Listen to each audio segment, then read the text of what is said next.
Salam sejahtera buat kita semua dan semangat pagi. Selamat datang dalam acara webinar internasional Sabtu 23 Maret 2024 di Jakarta, Institut Bisnis dan Komunikasi Swadaya. Hadirin sekalian, teknologi dan inovasi telah menjadi pendorong utama dalam pertumbuhan dan perkembangan usaha mikro, kecil, dan menengah atau UMKM. Di era digital ini, dengan akses yang lebih luas terhadap teknologi dan pengetahuan, UMKM memiliki kesempatan besar untuk mengembangkan bisnis mereka, meningkatkan daya saing, dan berkontribusi pada pertumbuhan ekonomi secara keseluruhan. Dalam webinar kita hari ini, kita akan sharing best practice, berbagai strategi, peluang, dan tantangan yang terkait dengan mengakselerasi pertumbuhan UMKM melalui adaptasi teknologi dan inovasi dengan tema Accelerating MSMEs Growth Through Adoption of Technology and Innovation. Perkenalkan, saya Rizka sebagai MC pada acara hari ini. Acara ini turut dihadiri Yayasan Swadaya Jakarta. Sambutan, arahan, dan pembukaan akan disampaikan oleh Rektor SWINS yang terhormat Bapak Muhammad Iqbal, PhD Psikolog, dan Kaprodi Magister Akuntansi SWINS, Bapak Dr. Solihin AK MSICA. Moderator kita pada acara hari ini, Wakil Rektor 3 Bidang Kerjasama dan Kemahasiswaan yang terhormat Ibu Dr. Winaya Purwanti, SEMM. Acara ini akan diisi oleh narasumber kita hari ini, yaitu Sekjen ASEAN Productivity Organization, yang kami hormati Bapak Indra Pradana Singawinata, PhD. Beliau juga adalah dosen Magister Akuntansi Institut Bisnis dan Komunikasi Swadaya, yang nanti akan menyampaikan materi, berbagi pengalaman, serta berdiskusi terkait dengan tema. Selanjutnya, untuk mendapatkan keberkahan dan memohon kesehatan serta kelancaran pelaksanaan acara hari ini, marilah kita awali dengan doa dipimpin oleh Bapak Erik Firdaus. Dipersilakan. Baik, mohon perhatiannya. Assalamualaikum warahmatullahi wabarakatuh. Waalaikumsalam.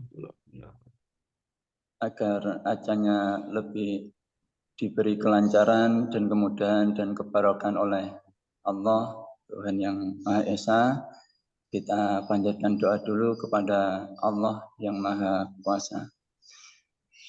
Bismillahirrahmanirrahim. Alhamdulillahirabbil alamin. Allahumma sholli ala Muhammad wa ala ali Muhammad. Allahumma inna nas'aluka bi anna nashhadu annaka antallah. La ilaha illa antal ahadus samadul ladzi lam yalid wa lam yulad wa lam yakul lahu kufuwan ahad.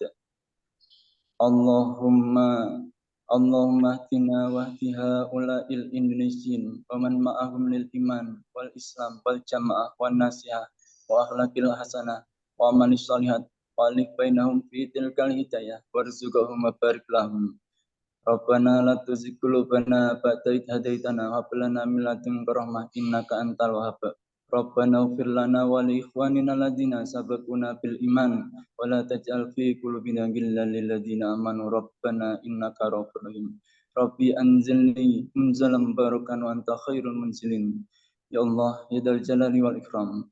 Ya Allah, wahai Tuhan kami yang kami sayangi, semoga Engkau memberi terhadap kami kesehatan, kekuatan, kemampuan untuk menerima terhadap apa yang telah disampaikan oleh misi acara di dalam acara ini, sehingga semua bisa berjalan dengan baik, kami mendapatkan ilmu yang manfaat. Allahumma inna nas'aluka ilman nafi'an wa rizqan wa syi'an wa syi'an min kulli da'in. Ya Allah, ya Jalal Ikram, mudah-mudahan acara ini bisa berjalan dengan baik dan lancar dan Engkau beri barokah kepada kami.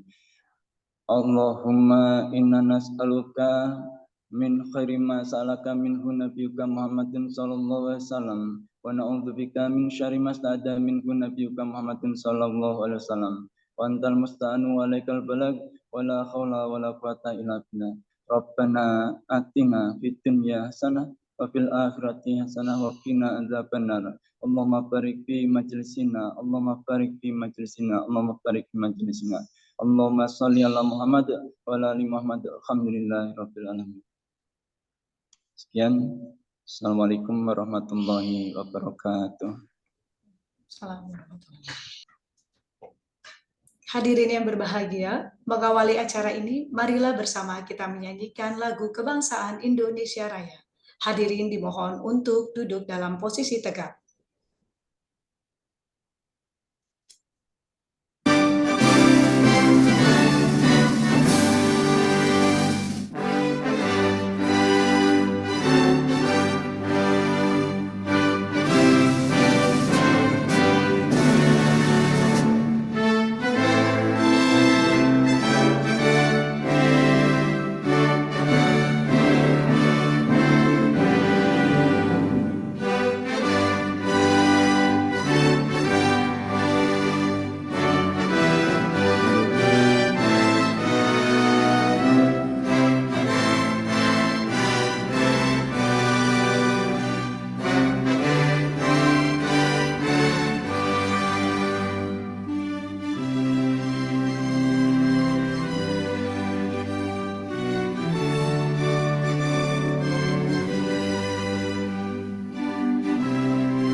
Selesai. Hadirin, acara selanjutnya adalah sambutan oleh Kaprodi Magister Akuntansi kepada yang terhormat Bapak Dr. Solihin AKMSICA, dipersilakan. Bismillahirrahmanirrahim. Assalamualaikum warahmatullahi wabarakatuh. Salam sejahtera untuk kita semua. Alhamdulillah wa syukurillah wa nikmatillah wa la haula wa la quwata illa billah. Yang saya hormati pimpinan dan staf Yayasan Pendidikan Armina Utama, yang sama-sama kita hormati Rektor SUIN, Bapak Muhammad Iqbal, PhD, psikolog, para wakil rektor, para kaprodi, para dosen SUIN, dan seluruh mahasiswa yang saya cintai. Yang saya hormati juga para praktisi UMKM yang pada pagi hari ini ikut bergabung di acara webinar kita. Kemudian saya juga mengucapkan selamat bergabung kepada teman-teman saya dari Ikatan Akuntan Indonesia Wilayah Banten. Kemudian ada juga saya lihat Ikatan Akuntan Indonesia Wilayah Kota Jakarta. Pada kesempatan ini, seluruh Sivitas Akademika Institut Bisnis dan Komunikasi Swadaya mengucapkan banyak terima kasih kepada narasumber, yaitu Bapak Indra Pradana yang saat ini masih aktif menjabat sebagai Sekretaris Jenderal ASEAN Productivity Organization di negara Jepang. Webinar kali ini merupakan agenda yang kedua kalinya yang dilaksanakan oleh program studi Magister Akuntansi dan bekerja sama dengan program studi Magister Manajemen SUIN dengan mengangkat tema Accelerating Micro, Small, Medium Enterprises Growth through Adoption of Technology and Innovation. Terima kasih kepada semua pihak yang telah membantu terlaksananya webinar pada pagi hari ini. Tujuan dilaksanakannya webinar internasional ini adalah untuk sharing best practice, mencakup peningkatan kreativitas, kemudian pemahaman teknologi dan inovasi, pertumbuhan berkelanjutan dalam konteks kewirausahaan, khususnya pada usaha mikro, kecil, dan menengah. Tentu saja kita semua berharap webinar kali ini dapat memberikan wawasan dan inspirasi kepada peserta untuk mengembangkan potensi kreatif dan inovatif dalam konteks bisnis kewirausahaan, khususnya pelaku bisnis mikro, small, medium, and enterprises. Demikian yang dapat saya sampaikan. Selamat mengikuti webinar. Sukses untuk kita semua. Amin ya rabbal alamin. Billahi taufiq wal hidayah. Assalamualaikum warahmatullahi wabarakatuh. Waalaikumsalam warahmatullahi wabarakatuh. Baik hadirin sekalian, pada sesi acara selanjutnya adalah acara inti yang akan saya serahkan kepada moderator kita hari ini, kepada Ibu Dr. Winaya Purwanti, SEMM. Dipersilahkan. Terima kasih Rizka. Mohon maaf suara saya hari ini kurang bagus. Assalamualaikum warahmatullahi wabarakatuh. Waalaikumsalam warahmatullahi wabarakatuh. Puji syukur kehadirat Allah Subhanahu wa taala, kita masih diberikan kesehatan dan kesempatan untuk mengikuti acara webinar internasional hari ini yang mengambil tema Accelerating MSME Growth Through Adoption of Technology and Innovation yang akan nanti dibawakan oleh Bapak Indra Pradana Singawinata PhD. Saya sapa dulu Pak Indra. Assalamualaikum Pak Indra. Waalaikumsalam Ibu. Siapa? Segar sekali tampaknya pagi ini dan datang lebih awal. Terima kasih Ibu. Bisa menjadikan contoh para mahasiswa dan kita semua bahwa yang menjadi pembicara aja datangnya lebih awal dari kita-kita. Itu menandakan semangat dan dedikasi terhadap setiap kegiatan yang diikuti.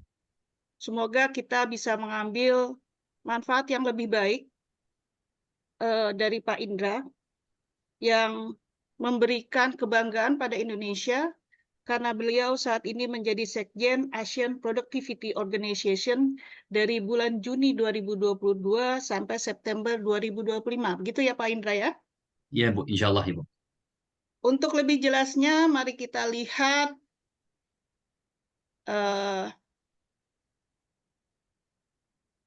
CV daripada Pak Indra. Ya, Pak Indra saat ini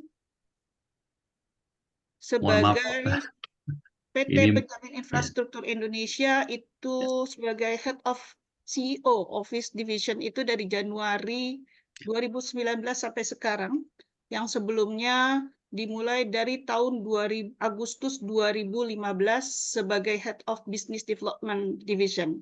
Kemudian beliau juga memegang Putra Sampurna Foundation sebagai Head of Corporate Affairs itu dari Agustus 2007 sampai dengan Agustus 2015. Sebagai, ini kok dibaca banyak loh, ada 3 lembar. Mungkin Jadi dirasa semua Ibu. Singkatnya ya. Yeah. Saya ambil singkat-singkatnya, di mana kita lihat formal education background-nya Pak Indra, ini dari Faculty of Economy-nya dari Trisakti, lulus tahun 97. Kemudian Master of Accounting dari UI, itu lulus tahun 2001. Dan doktoralnya dari Ritsumeikan, Asia Pacific University, itu di Jepang, lulus tahun Agustus 2027. Beliau saat ini, seperti yang tadi saya katakan, sebagai Sekjen Asian Productivity Organization. Mudah-mudahan keilmuan Pak Indra saat ini akan memberikan manfaat yang sangat besar buat kita semua, khususnya buat SWIN, karena Pak Indra ini yang saya tahu, itu walaupun dengan kesibukan yang sudah go internasional, tapi waktunya ngajar terus. Tanggung jawab, Jempolnya Bu. nggak boleh empat, Pak. Saya suka ikut gitu, sedikit hadir, tapi nggak lama karena kadang-kala jamnya ngajarnya sama dengan Pak Indra. Demikian sedikit CV yang saya sampaikan. Waktu dan tempat saya persilakan kepada Pak Indra untuk memaparkan materi tentang Accelerating MSME's Growth Through Adoption of Technology and Innovation. Kami persilakan Pak Indra. Terima kasih, Bu.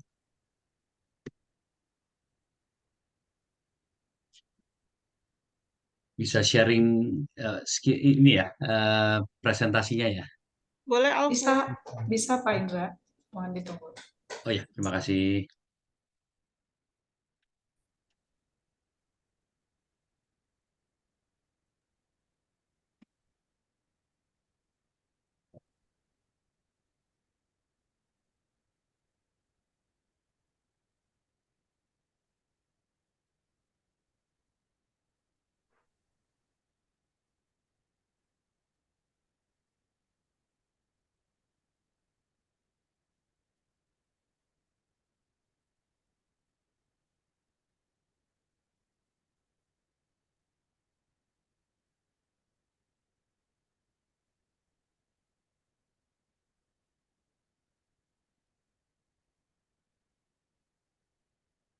Alfu bisa dibantu, Fu? Sudah Sudah Ibu, kelihatan? lagi proses. Ya. baik. Ya, silakan Pak Indra. Baik, oke. Terima kasih. Sudah kelihatan ya, rekan-rekan sekalian? Silakan. Baik. Bismillahirrahmanirrahim. Assalamualaikum warahmatullahi wabarakatuh. Waalaikumsalam. Pertama-tama saya ucapkan terima kasih kepada Swadaya Jakarta yang telah mengundang saya. Ya, saya sebetulnya juga bagian dari Swadaya ya. Jadi ini lebih kepada kita berkontribusi kepada keluarga besar Swadaya. Saya ucapkan terima kasih kepada Bapak Dr. Solihin yang sudah mengundang dan membuka acara, Ibu Rizka, kemudian Ibu Moderator, tadi para audiens mulai dari akademisi, dosen swadaya sendiri, sampai dengan para praktisi. Pertama-tama, saya mungkin bicara sedikit mengenai background. Betul tadi Ibu Moderator telah menjelaskan. Kebetulan saya saat ini posisi berada di Tokyo, insya Allah sampai September 2025. Saat ini karena kami dipercaya oleh APO. APO itu adalah International Organization yang terdiri dari 21 negara yang ada di Asia Pasifik. Indonesia salah satunya yang bergabung di tahun 1968. APO sendiri berdiri tahun 1961 dan memang hanya fokus di produktivitas. Baik, saya tidak akan berlama-lama. Ini saya akan memaparkan materi yang terupdate. Ini adalah terupdate dari penelitian yang juga memang dilakukan oleh APO sendiri. Kenapa penelitian ini dilakukan secara berkala oleh APO? Karena APO memang selalu mengupdate dari masing-masing situasi dan kondisi negara-negara anggotanya, yang tadi ada sekitar 21 negara. Nah, kita langsung saja. Jadi, untuk Indonesia, itu nanti outline-nya seperti ini. Saya akan memperlihatkan lanskap dari UMKM di Indonesia dulu, peran dan teknologi inovasi bagi UMKM-nya, kondisi terkini, dan strategi percepatan pertumbuhan. Karena ini sebetulnya, rekan-rekan sekalian, Bapak Ibu semua, perlu saya tekankan di sini bahwa Indonesia itu dalam hal adopsi teknologi ternyata kita alhamdulillah lumayan. Jadi dapat dikatakan kalau untuk ukuran Asia Tenggara itu kita lumayan. Karena bagaimanapun juga infrastruktur kita, bandwidth dan lain-lain itu sudah mulai sangat terbangun. Itu sejak 2015. Kalau rekan-rekan sekalian pernah dengar ada proyek Palaparing, yaitu adalah penanaman infrastruktur fiber optik. Itu adalah salah satu peningkatan Indonesia dalam menciptakan kekuatan dari bandwidth dan infrastruktur digitalisasi kita. Nah, ini kita lihat lanskap UMKM Indonesia. Jadi kontribusi terhadap ekonominya itu adalah hampir 99% dari total bisnis. Dan kontribusinya ini yang sangat signifikan rekan-rekan sekalian, itu adalah 60% dari PDB. Dan itu jumlahnya ada sekitar di 64,2 juta di seluruh negeri. Ini adalah berdasarkan dari penelitian kerjasama antara APO, Bappenas, Biro Pusat Statistik, ini kalau nggak salah di tahun 2022 atau 2023. Kemudian kalau kita lihat di sebelah kanan, itu untuk UMKM itu lapangan kerja yang diciptakan itu lebih dari 97%. Saya cerita sedikit, jadi kalau ukuran Indonesia ini hampir sama dengan yang ada di Taiwan, kemudian hampir sama dengan yang ada di Vietnam, itu UMKM-nya itu berkisar antara 97% dari total angkatan kerja.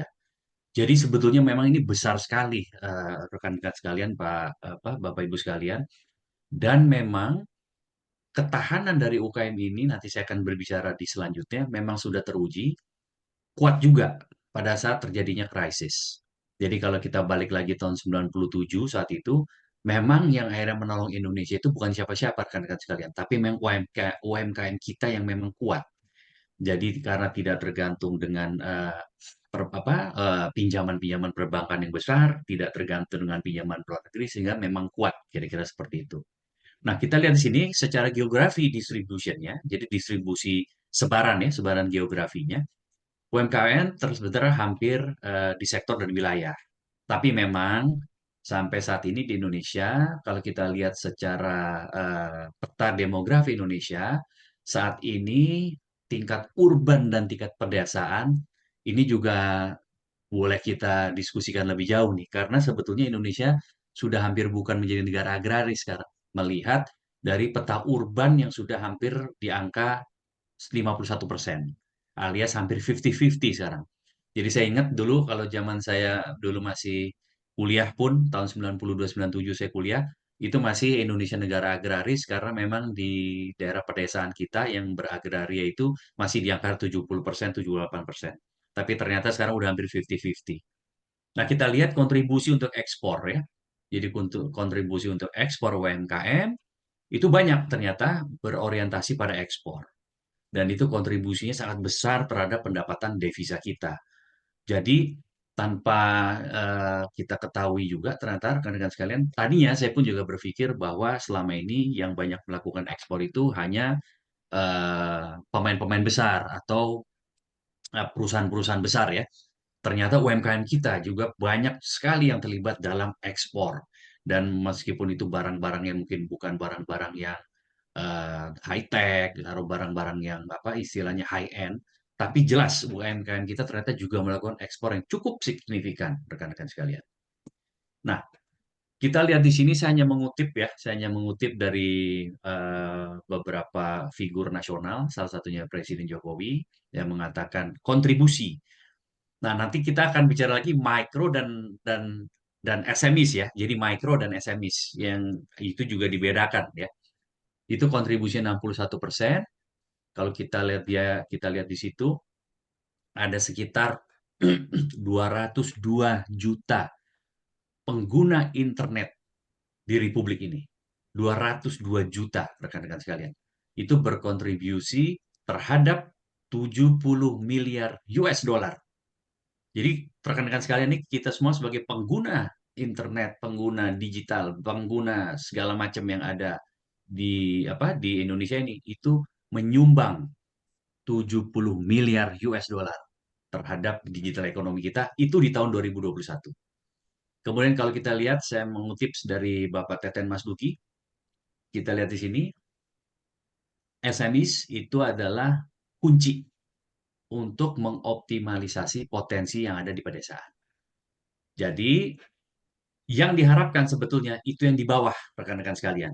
Rekan-rekan lihat yang di bawah, big companies, perusahaan-perusahaan besar, SMEs partnership, itu sebetulnya diharapkan untuk meningkatkan peningkatan kita, ya, jadi peningkatan kita di global market. Nah, jadi saya ingin memperlihatkan sama rekan-rekan sekalian, Bapak Ibu sekalian, jadi jangan kita malah melihat bahwa ini adalah perusahaan besar melawan SMEs, kemudian kita bertempur di situ.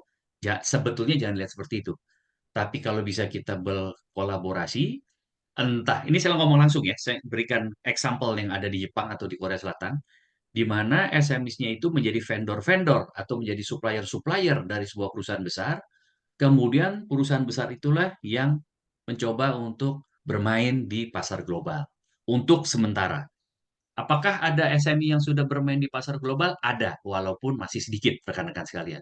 Dan tergantung dari sektornya, kira-kira seperti itu. Kalau di Vietnam sendiri, mereka kuat sekali di tekstil.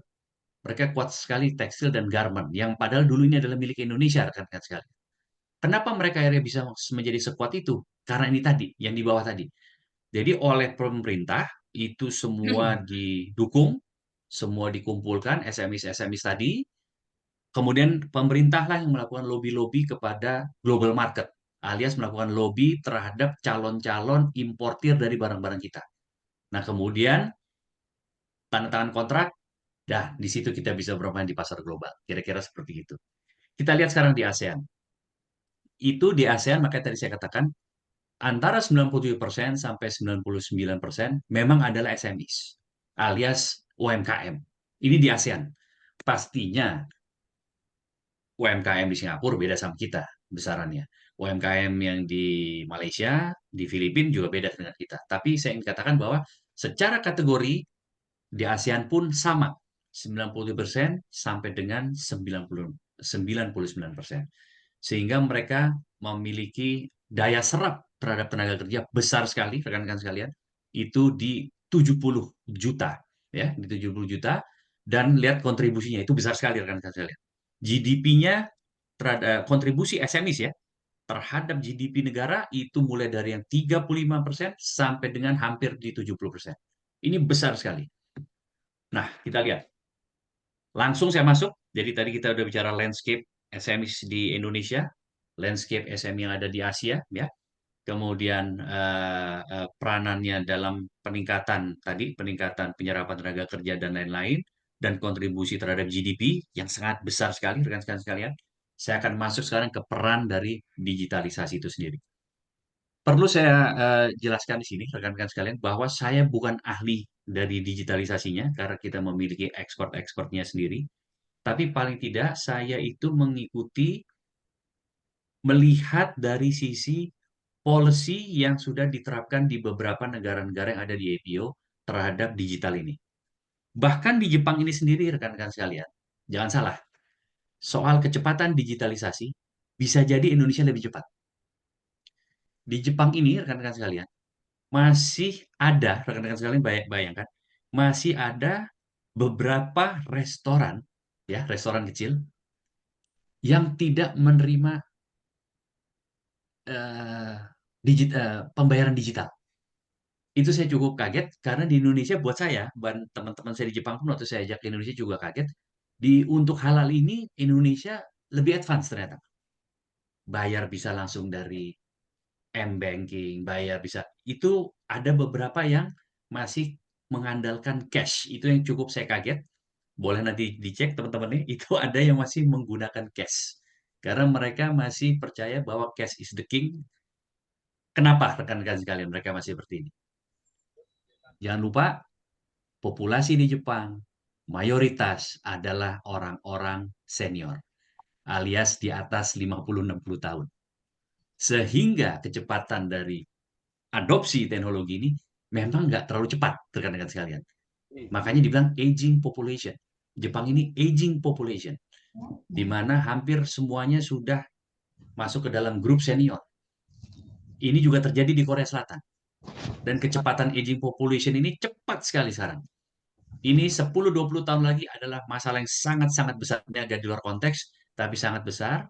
Maka itu orang-orang suka kaget, kok di Jepang masih ada ya? Hanya cash stream. Nah, mereka lupa di situ. Lihat penjualnya siapa. Rata-rata mereka-mereka yang di sini karena ekspektasi life-nya itu tinggi-tinggi sekali, rekan-rekan sekalian. Supir taksi yang berumur 70 masih ada. Kira-kira seperti itu. Mereka yang bekerja di umur 70 tahun itu masih ada. Di restoran segala macam. Nah, kita lihat sekarang di peran teknologi dan inovasi bagi UMKM. Pertama, enhance productivity. Meningkatkan produktivitas. Ya, ini saya APO yang sudah membuat beberapa penelitian, memang jelas, tapi harus tepat ya. Pada saat digitalisasi mulai diimplementasikan, sebetulnya diharapkan itu linier dengan peningkatan produktivitas. Saya langsung aja, sampelnya apa? Kalau katakanlah Ibu Rizka menggunakan tadinya semua manual, kemudian semua sekarang pembayaran kepada supplier, pembayaran kepada customer, dan lain-lain, bisa dilakukan secara digital, itu terjadi kecepatan dalam apa? Waktu. Jadi waktu itu adalah salah satu aspek produktivitas juga. Karena di dalam produktivitas itu ada aspek waktu, ada aspek kapital, ada aspek human resources, ada aspek tanah dan lain-lain. Nah, ini adalah aspek waktu. Jadi saya ambil yang simple, rekan-rekan bisa langsung dapatkan. Dengan digitalisasi, tadinya katakanlah Pak Solihin semuanya manual, pencatatan manual, sekarang tinggal dalam satu sistem, itu akan lebih cepat. Jadi menghemat waktu. Apakah ada imbas yang negatifnya? Ada juga, Pak. Adalah kita harus selalu mengupdate sistem yang ada, sehingga kadang-kadang kalau kita ketinggalan sistem tersebut dan sistem down, nah itulah yang jadi masalah besar. Kedua, kita lihat market expansion. Ini jelas ya, ini jelas pastinya teman-teman semua, Bapak Ibu sekalian paham bagaimana dengan digital platform. Sebetulnya intinya, kita ini dengan adanya market expansion ini, dengan adanya digital ini, kita bisa melakukan market expansion yang dulu masih harus melalui orang intermediate alias penghubung. Nah, ya, selalu ada penghubung di tengah kita zaman dulu nih. Saya cerita zaman dulu. Jadi Bu Rizka tidak akan pernah bisa masuk ke dalam konsumen saya karena saya dari situ. Bu Rizka harus jualnya ke saya dulu. Kira-kira seperti itu. Pengumpul lah, kira gitu. Dengan adanya digitalisasi ini market expansion bisa kita lakukan sendiri dan pembeli bisa langsung hadir kepada kita. Berarti apa yang kita potong? Kita memotong siklus, cycle. Kita memotong cycle dari bisnis kita. Sekali lagi rekan-rekan sekalian, apakah semudah itu? Tidak. Seperti juga kita tahu kemarin TikTok akhirnya di-ban, ya kan? Ada beberapa e-commerce yang di-ban segala macam. Intinya adalah memang semuanya ada plus minus. Semua selalu ada pro kontra, ada plus minus, ada positif negatif. Disinilah nantinya saya akan berbicara lebih lanjut, diperlukannya campur tangan dari pemerintah atau campur tangan dari ya betul pemerintah untuk mengatur bagaimana sebaiknya. Tapi rekan-rekan sekalian, sekali lagi saya ingin ingatkan di sini, tidak semudah itu. Karena kecepatan dari digitalisasi, saya ulangi ya, kecepatan dari digitalisasi selalu lebih cepat daripada kecepatan peraturan. Karena kadang-kadang belum diatur. Nah, ini bagaimana nih pas belum diatur? Kira-kira seperti itu. Ya, memang akan seperti itu terus. Dan ini tidak hanya terjadi di Indonesia. Tidak hanya di Indonesia. Di negara yang sudah maju pun ini masih sering terjadi. Korea Selatan, Jepang, masih sering terjadi. Oke, improve quality. Dengan adanya inovasi digital, itu bisa mengembangkan produk dan layanan yang lebih berkualitas. Ini contohnya satu. Ini agak besar, tapi ini agak besar. Jadi, waktu itu rekan-rekan yang bermain di percetakan pastinya tahu bagaimana dengan kehadiran AI sekarang. Bagaimana dengan kehadiran blockchain dan lain-lainnya. Itu luar biasa. Kemarin saya melakukan kunjungan ke Vietnam, rekan-rekan sekalian, kira-kira 2 minggu lalu. Saya visit, kebetulan saya mengunjungi beberapa, jadi mereka punya sentra-sentra UKM, ya, sentra-sentra UKM. Nah, itu ada sentra khusus yang isinya itu jagoan-jagoan AI semua. Nah, ini mereka lebih bermain untuk yang di bidang broadcasting, kemudian bermain di bidangnya itu televisi, kemudian YouTube dan lain-lain. Jadi mempromosikan segala macam yang ada di Vietnam itu melalui platform-platform ini. Nah, itu yang akhirnya saya bisa melihat, wah, memang kualitinya berubah ya. Jadi kualitas dari, contohnya ya, video-video mereka, video-video promosi mereka, kemudian video company profile yang mereka buatin buat company, oh itu jauh sekali kualitasnya. Dan untuk hal ini, rekan-rekan sekalian, Indonesia tidak pernah kalah. Memang kreativitas orang Indonesia itu luar biasa. Itu bisa saya akui karena beberapa rekan diaspora Indonesia di sini pun itu sangat digunakan dan menjadi backbone dari beberapa perusahaan Jepang yang ada di sini, rekan-rekan sekalian. Jadi memang kalau soal human resources, saya bangga lah dengan human resources di Indonesia, kita nggak kalah. Ini cost reduction. Nah, ini tadi saya sudah katakan, cost reduction. Ini dengan adanya digitalisasi, kita bisa menyederhanakan, tadi saya katakan, menyederhanakan proses sehingga akhirnya efisiensi. Dan ini sudah terlihat sebetulnya Indonesia sudah sangat mengandalkan ini, utamanya pada saat kita melihat layanan GoFood, GrabFood, dan lain-lain. Itu jelas. Itu jelas sekali adanya cost reduction di mana pembeli bisa melakukan transaksi langsung kepada kita dan kita langsung melakukan pelayanan. Ini juga terjadi di beberapa, kalau saya mau ambil ini ya, saya bandingkan juga. Ini waktu saya sempat memvisit, saya terus saja di sini menggunakan Vietnam, rekan-rekan sekalian, menggunakan Vietnam sebagai benchmarking kita. Karena ini adalah sebuah negara yang buat saya, kalau kita tidak hati-hati, ini kita bisa kesusulnya 2-3 step ke depan, kira-kira di beberapa tahun. Karena mereka betul-betul sangat fokus, ya juga mungkin karena mereka sosialis ya, karena mereka negara sosialis, sehingga tidak jarang sekali adanya kebijakan-kebijakan pemerintah yang dipatahkan di parlemen, karena mereka juga satu partai, sistem satu partai, sehingga koordinasi antara pemerintah dan parlemen itu sangat baik. Jadi apapun yang diputuskan jalan, rekan-rekan sekalian. Nah ini saya tadi mengatakan, ini kita harus hati-hati dengan negara ini. Ini 5 tahun ke depan serem ini negara ini. Bisa jadi pemimpin di Asia Tenggara ini. Nah, kita lihat di sini kondisi terkini terhadap digital adoption di UMKM Indonesia. Ada namanya digital divide. Jadi kesenjangan dalam adopsi teknologi antara UMKM perkotaan dan pedesaan. Pastinya perkotaan lebih maju. Sehingga di situ di sebelah kanan, rekan-rekan sekalian lihat, itu saya bikinkan sedikit statistik tentang apa yang menjadi tantangan digitalisasi bagi UMKM di Indonesia. Itu ada pointernya, itu ada skala tantangannya. 17%, 12%, 8,6%, itu dari survei. Nah, poin 2 kita lihat. Limited digital presence. Banyak UMKM masih kurang dalam memiliki online visibility dan belum memanfaatkan platform e-commerce secara efektif. Kembali lagi, ini adalah based on dari survei terakhir di tahun 2022. Ini bukan 2023, ini 2022. Cuma paling tidak kondisi ini masih lebih kurangnya sama dengan kondisi sekarang. Karena kembali lagi, tadi saya katakan, saya betul-betul mengambil waktu pada saat akhirnya TikTok di-ban dan beberapa e-commerce akhirnya di-ban oleh pemerintah. Saya nggak mau ngomong salah benar di sini. Saya mau melihat dari sisi teman-teman yang bermain di UKM yang masih tradisional dengan UKM yang juga kadang-kadang e-commerce pun, mohon maaf teman-teman, itu kan juga pemain besar. Makanya alasan rekan-rekan yang bermain di UKM tradisional adalah tidak fair. Ini tidak fair.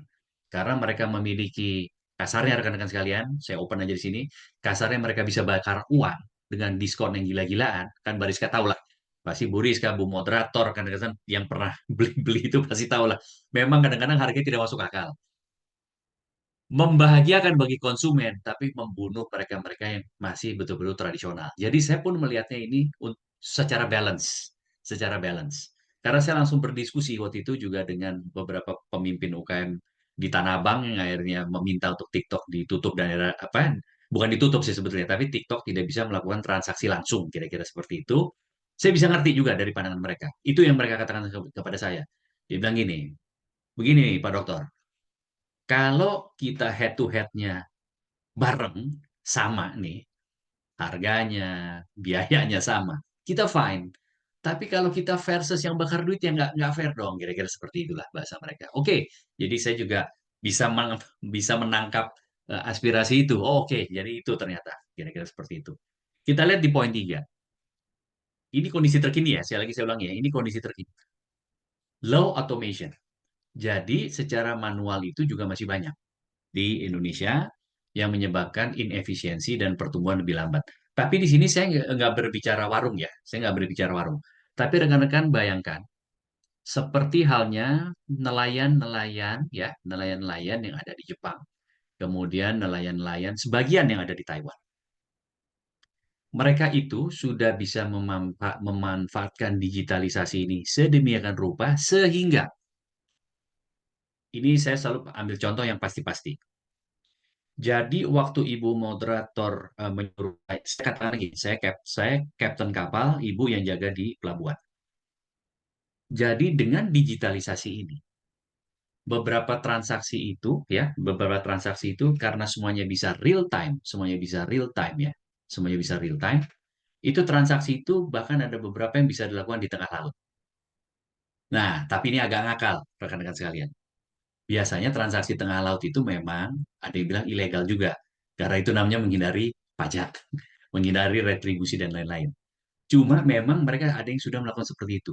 Jadi, antara si pembeli dan si penjual itu kadang-kadang bisa langsung melakukan transaksi dengan adanya digitalisasi ini yang di headquarter-nya nih, kantor di headquarter-nya, itu bisa mendapatkan real time. Real time apa? Data. Berapa ton, berapa, itu sudah bisa real time. Itu dengan digitalisasi tanpa harus dilakukannya kembali penimbangan-penimbangan di daratan. Tapi kembali lagi ini kadang-kadang juga masih kontroversial.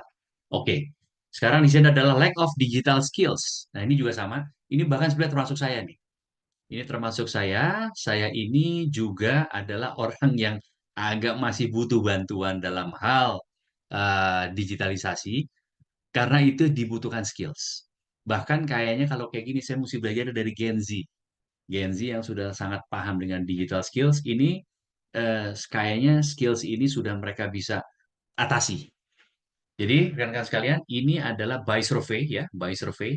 Beberapa tantangan UKM di Indonesia nanti bisa dilihat secara lebih detail lagi, silakan teman-teman bedah. Tapi saya ingin mengangkat bahwa memang masih ada 4 unsur ini, 4 aspek ini yang masih sering terjadi. Terutama yang tadi di atas itu kesenjangan dalam adopsi teknologi UMKM yang ada di kota dengan UMKM yang ada di desa. Di desa lebih banyak, betul, itu adalah ibaratnya signal alias infrastruktur dari digital itu sendiri, internet itu sendiri. Oke. Nah, ini UMKM yang ada di Indonesia, ini rekan-rekan sekalian, saya mau ngambil yang studi kasusnya itu adalah Warung Pintar. Sebelum saya bergabung di APO, saya terpilih sebagai sekjen di APO Juni 2022, tadi Ibu Moderator sudah menceritakan. Saya itu sebelumnya waktu di PII, di Penjaminan Infrastruktur Indonesia, saya itu memegang CSR-nya. Saya sebagai head dari CEO Office, saya memang juga dipercaya untuk memegang CSR-nya. Nah, arahan dari pimpinan saat itu, Pak Dirjen Kementerian Keuangan, itu adalah untuk CSR ini digunakan untuk peningkatan teknologi. Peningkatan ya SMEs, peningkatan UMKM. Nah, saya mau cerita sedikit nih sebelum nanti saya bedah yang ada di Warung Pintar ini. Jadi ternyata rekan-rekan sekalian, juga tidak semudah itu pada saat kita melakukan implementasi digital. Saya ulangi, implementasi digital terhadap UMKM di Indonesia. Saya mengambil contoh, UKM yang ada di Mandalika, UKM yang ada di wilayah Karawang, kemudian bahkan UKM yang ada di wilayah Jakarta sendiri. Alhasil, ada akhirnya yang berhasil cukup baik dan penjualannya sampai saat ini cukup baik, itu justru yang ada di Mandalika yang sifatnya masih tidak terlalu digital. Karena, kembali lagi, turis segala macam juga ternyata masih melakukan transaksinya dengan manual. Jadi kembali lagi, ini memang tergantung juga kondisi masing-masing. Warung Pintar ini adalah konsep kios jalanan. Jadi jalanan didukung intinya pembayarannya dan lain-lain itu dengan digital. QR, bisa dengan QR, M-banking, Dana, dan lain-lain. Teman-teman pasti lebih paham lah. Saya malah kadang-kadang ini udah agak ketinggalan saya untuk hal ini. Cuma saya pernah mencoba menerapkan ini, CSR ini, di wilayah Kelurahan Kuningan Barat yang ada di belakang kantor PI di Gatot Subroto. Terus terang aja, rekan-rekan sekalian, tidak terlalu efektif akhirnya. Nanti saya akan cerita kenapa. Nomor 2, teknologi integration ya. Menggabungkan antara alat digital dan perangkat IoT ini teknologi ya, information technology, menyederhanakan operasi.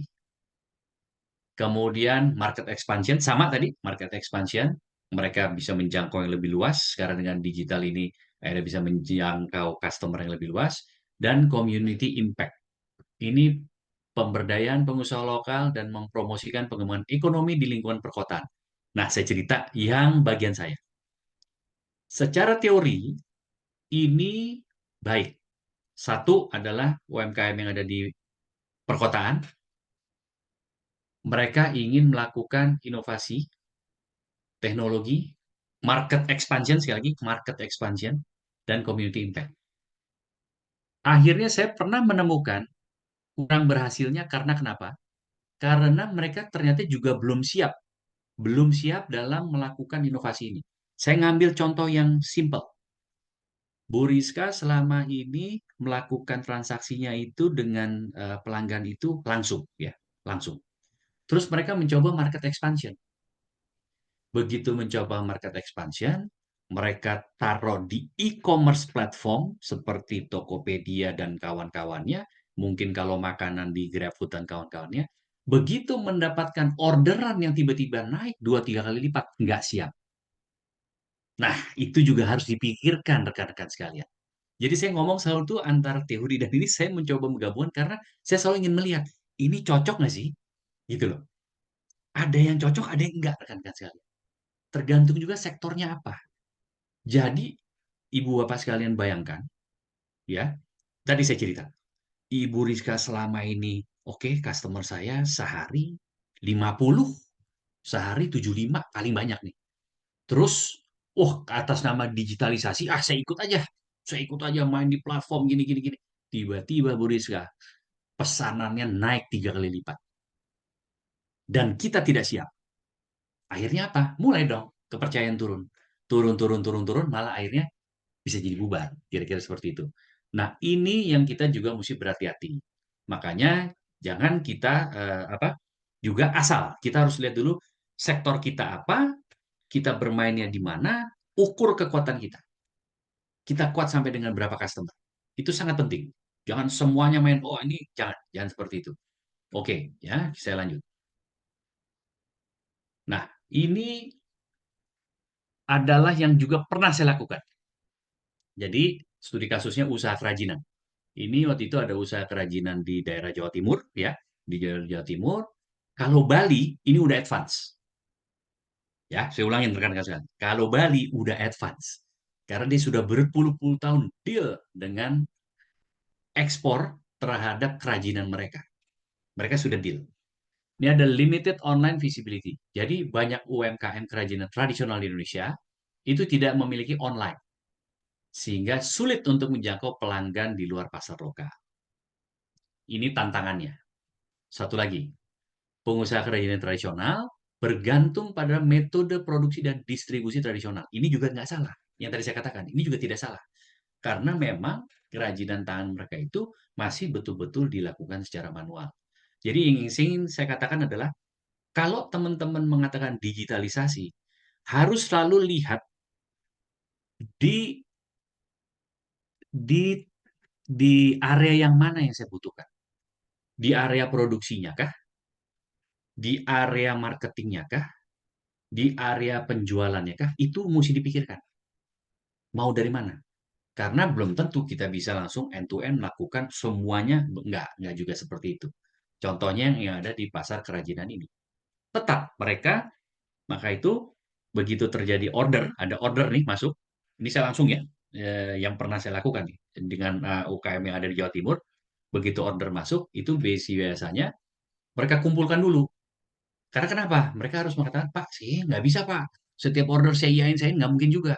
Jadi saya mesti tahu dalam sebulan ini berapa, karena saya mesti menyiapkan para perajinnya. Nah, kayak gitu-gitunya rekan-rekan sekalian. Karena ingat, kita belum, ini bukan robot nih, ini bukan UMKM yang sudah pakai mesin, enggak. Gitu loh. Nah, ini akhirnya mereka masih melakukan seperti itu, tapi ini sebuah inovasi, rekan-rekan sekalian. Ada sebuah inovasi. Akhirnya mereka melihat, kira-kira di proses produksinya, mana ya yang bisa didigitalisasi? Nah, itulah yang mereka mulai mulai berpikir, dan akhirnya mereka mendapatkan salah satu yang mereka bisa lakukan di produksinya agar supaya cepat, itu adalah pada saat pembuatan desain, mereka menggunakan sudah digital. Jadi mereka lakukan secara digital untuk pembuatan desain-desain dari kerajinannya. Seperti itu rekan-rekan sekalian. Nah, kita lihat poin 3, global competitiveness. Tanpa mengadopsi teknologi dan inovasi, UMKM kerajinan tradisional menghadapi kesulitan. Itu betul dengan pemain internasional. Ini memang kadang-kadang ya sulit ya saya nggak mau protes atau istilahnya kita berkeluh kesah atau seperti apa.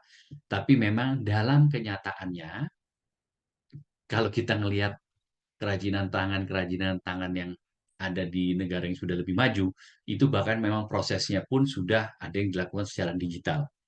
Mulai dari pembentukan desainnya, tadi saya katakan desainnya, kemudian ya itu sudah menggunakan mesin-mesin yang cukup cukup canggih lah kira-kira seperti itu. Tapi saya nggak akan berbicara gitu karena saya akan bicara konteksnya di kita.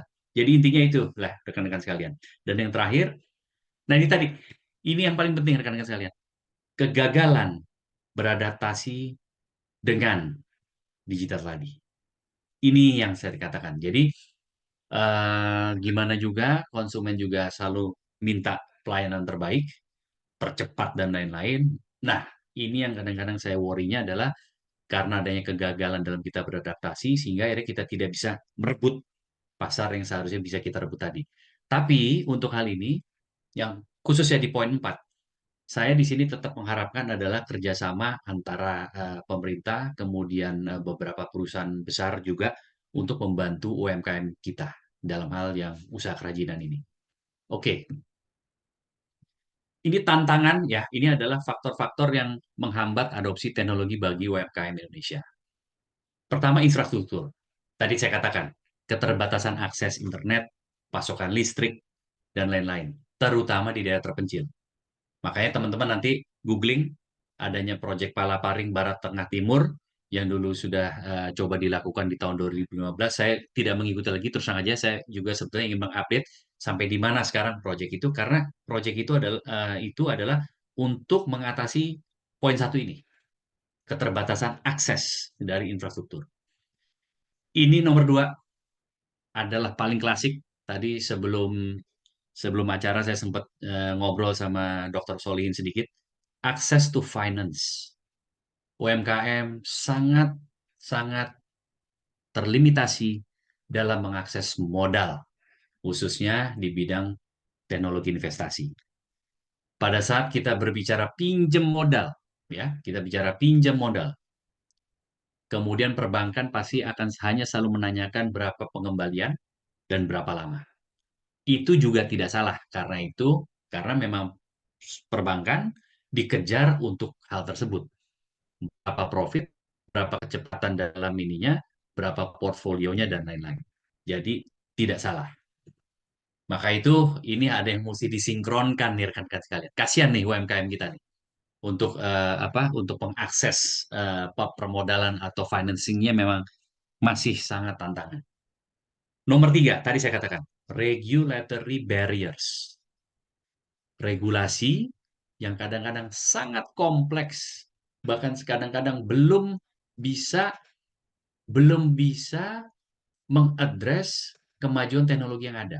Itu tadi, Indonesia saya mengambil case study yang paling baik buat pelajaran bagi kita semua adalah pada saat akhirnya pemerintah kita melarang TikTok untuk melakukan transaksi langsung terhadap pelanggan. Itu adalah contoh contoh studi yang baik sekali karena contoh studi yang baik sekali karena itu yang tadi saya katakan, kecepatan teknologi selalu duluan daripada kecepatan peraturan. Begitu. Kayaknya ada yang mau bertanya ya, Pak Rahmat ya. Silakan Pak Rahmat. Terima kasih Pak Indra, Ya, terima Pak kasih Rahmat. dosen Swadaya Institute juga. Kebetulan berkaitan dengan access to finance, Iya, Pak. kebetulan membantu salah satu bank digital di Indonesia ini. Oke. Kami sudah banyak menjalankan digital financing untuk individual customer, Pak. Cuman untuk yang UMKM, constraint-nya dihadapi adalah kita belum bisa mendigitalize prosesnya. Karena prosesnya. kami Oke. kesulitan untuk membangun big data untuk UMKM ini, Pak. Untuk mengetahui behavior mereka, sehingga dengan menggunakan engine itu kita bisa mempercepat prosesnya. Jadi aplikasi loan sampai dengan approval itu bisa digitalize gitu, Pak. Wah, Nah, ini maju makanya sekali, Pak prosesnya Rahmat. masih manual. Jadi yang consumer itu kita bisa menggunakan digital footprints, Pak. Digital footprints di global itu kita pakai untuk analisis probability default-nya. Oke. Tetapi begitu UMKM itu kita mentok di itu, Pak, di apa namanya data big datanya untuk bisa mendigitize kita. Oh ini approve, oh ini reject gitu, Pak. Iya. Manual itu konsepnya di situ. Jadi Iya, Pak. memang mungkin perlu dipikirkan adanya semacam big data atau data mart mengenai UMKM yang lebih spesifik tadi, Pak, by segment atau by behavioral, financial behavioral mereka, sehingga bisa digitize, Pak. Dan memang di industri kami juga, di perbankan ini juga nggak bisa kita apa namanya, karena kami juga diawasi oleh OJK gitu, Pak. Betul, Pak. Betul. Paham sekali, sehingga Pak. tidak bisa kita ngambil keputusan itu tadi nggak proven gitu. Baik. Teknologi nggak proven Paham. gitu. Iya, Pak. Pak. Itu saya rasa itu, Pak, yang kita hadapi. Jadi dua sisi, Pak, dari sisi Ya. pelaku UMKM mencari financing mereka kesulitan, di sisi lembaga keuangan itu sendiri juga masih ada kesulitan. Peraturan, ada target ya, Pak. Ada tantangan itu, Pak, di dua sisi, Betul. Pak. Terima kasih. Betul, Pak Rahmat. Ya itu makanya tadi saya bilang, Pak, saya setuju sama Pak Rahmat. Bahkan terima kasih sekali nih, Pak. Memang itu ya, dan itu nggak hanya terjadi di Indonesia, Pak Rahmat. Kemarin juga sama, Pak, di Jepang pun demikian. Makanya istilah Jepang tuh kalau negara apa buat istilah Jepang itu buat para pemain besar itu zaibatsu, Pak. Istilah itu zaibatsu. Nah, itu makanya para SME di Jepang waktu itu juga sempat protes, Pak. Maka dia bilang kenapa justru kelonggaran-kelonggaran bahasa Parama tadi, kelonggaran-kelonggaran atau insentif yang diberikan kepada Zaibatsu ini oleh perbankan lebih baik. Ya, saya sih dalam hati saya Paramat kan itu normal aja ya Pak ya. Karena Paramat kan juga butuh kepastian pengembalian pada saat mau melakukan financing kan seperti itu. Nah, itu sama Pak. Big data juga tuh Paramat. Jadi big datanya apakah ini kredibel, apakah ini proven? Nah, itu yang masih menjadi pertanyaan, Pak. Tapi saya terima kasih Pak Rahmat. Saya ingin belajar juga tuh mengenai apa bank data tadi ya, financing secara digital tadi, Pak. Nah, ini nomor 4 nih, Pak. Awareness dan education. Dan memang kembali lagi, ini juga kurang menyadari manfaat teknologi. Ini saya kalau bicara teknologi, teman-teman jangan salah, ini bukan teknologi yang canggih-canggih banget, bukan. Tapi paling tidak menggunakan internet yang ada, menggunakan platform-platform yang ada untuk apa? Untuk pembayaran, untuk transaksi dan lain-lain. Itu aja dulu yang kita lakukan. Nah, itu memang masih belum juga kembali lagi ini level pendidikan. Dan level pendidikan juga disupport oleh infrastruktur yang ada. Memang ini masih cukup challenging di kita, tapi ya insya Allah saya melihatnya sih sudah ada progres ya menuju ke sana. Melihat dari peningkatan dari infrastruktur kita di bidang bandwidth tadi, di bidang peningkatan bandwidth kita. Nah, ini saya sedikit, mohon maaf nanti ini dalam bahasa Inggris semua, karena saya ingin memperlihatkan yang asli. Ini adalah salah satu strategic plan, Pak. Rekan-rekan sekalian, Bapak Ibu sekalian, adalah strategic plan yang pernah dilakukan dan pernah ditawarkan dan sudah pernah diimplementasikan di beberapa negara.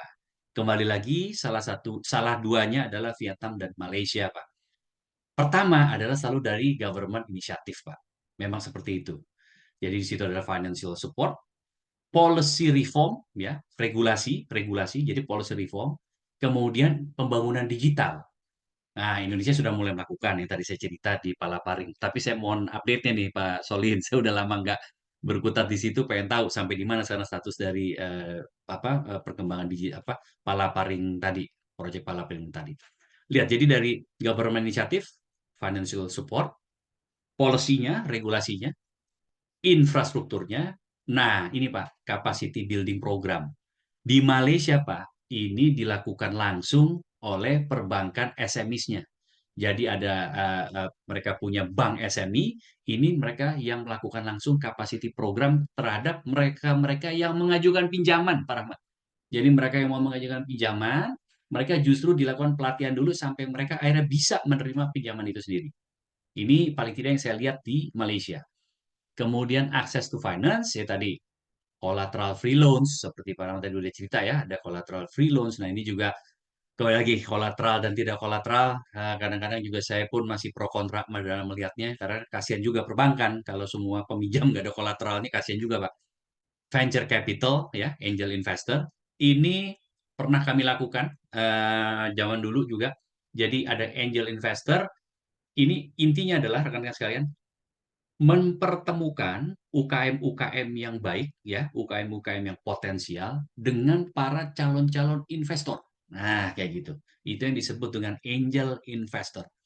Nah, kemudian ada crowdfunding platform, itu adalah inisiatif ya, inisiatif untuk mengumpulkan seluruh funding yang nanti akan dilakukan untuk melakukan digitalisasi adopsi. Biasanya crowdfunding ini itu ada juga dilakukan dari CSR, rekan-rekan sekalian. Jadi perusahaan-perusahaan besar ini CSR-nya dikumpulkan, ditaruh menjadi satu crowdfunding dan itu digunakan untuk kebutuhan tertentu. Lihat di capacity building dan skill development, ada training program, incubation center, peer learning network.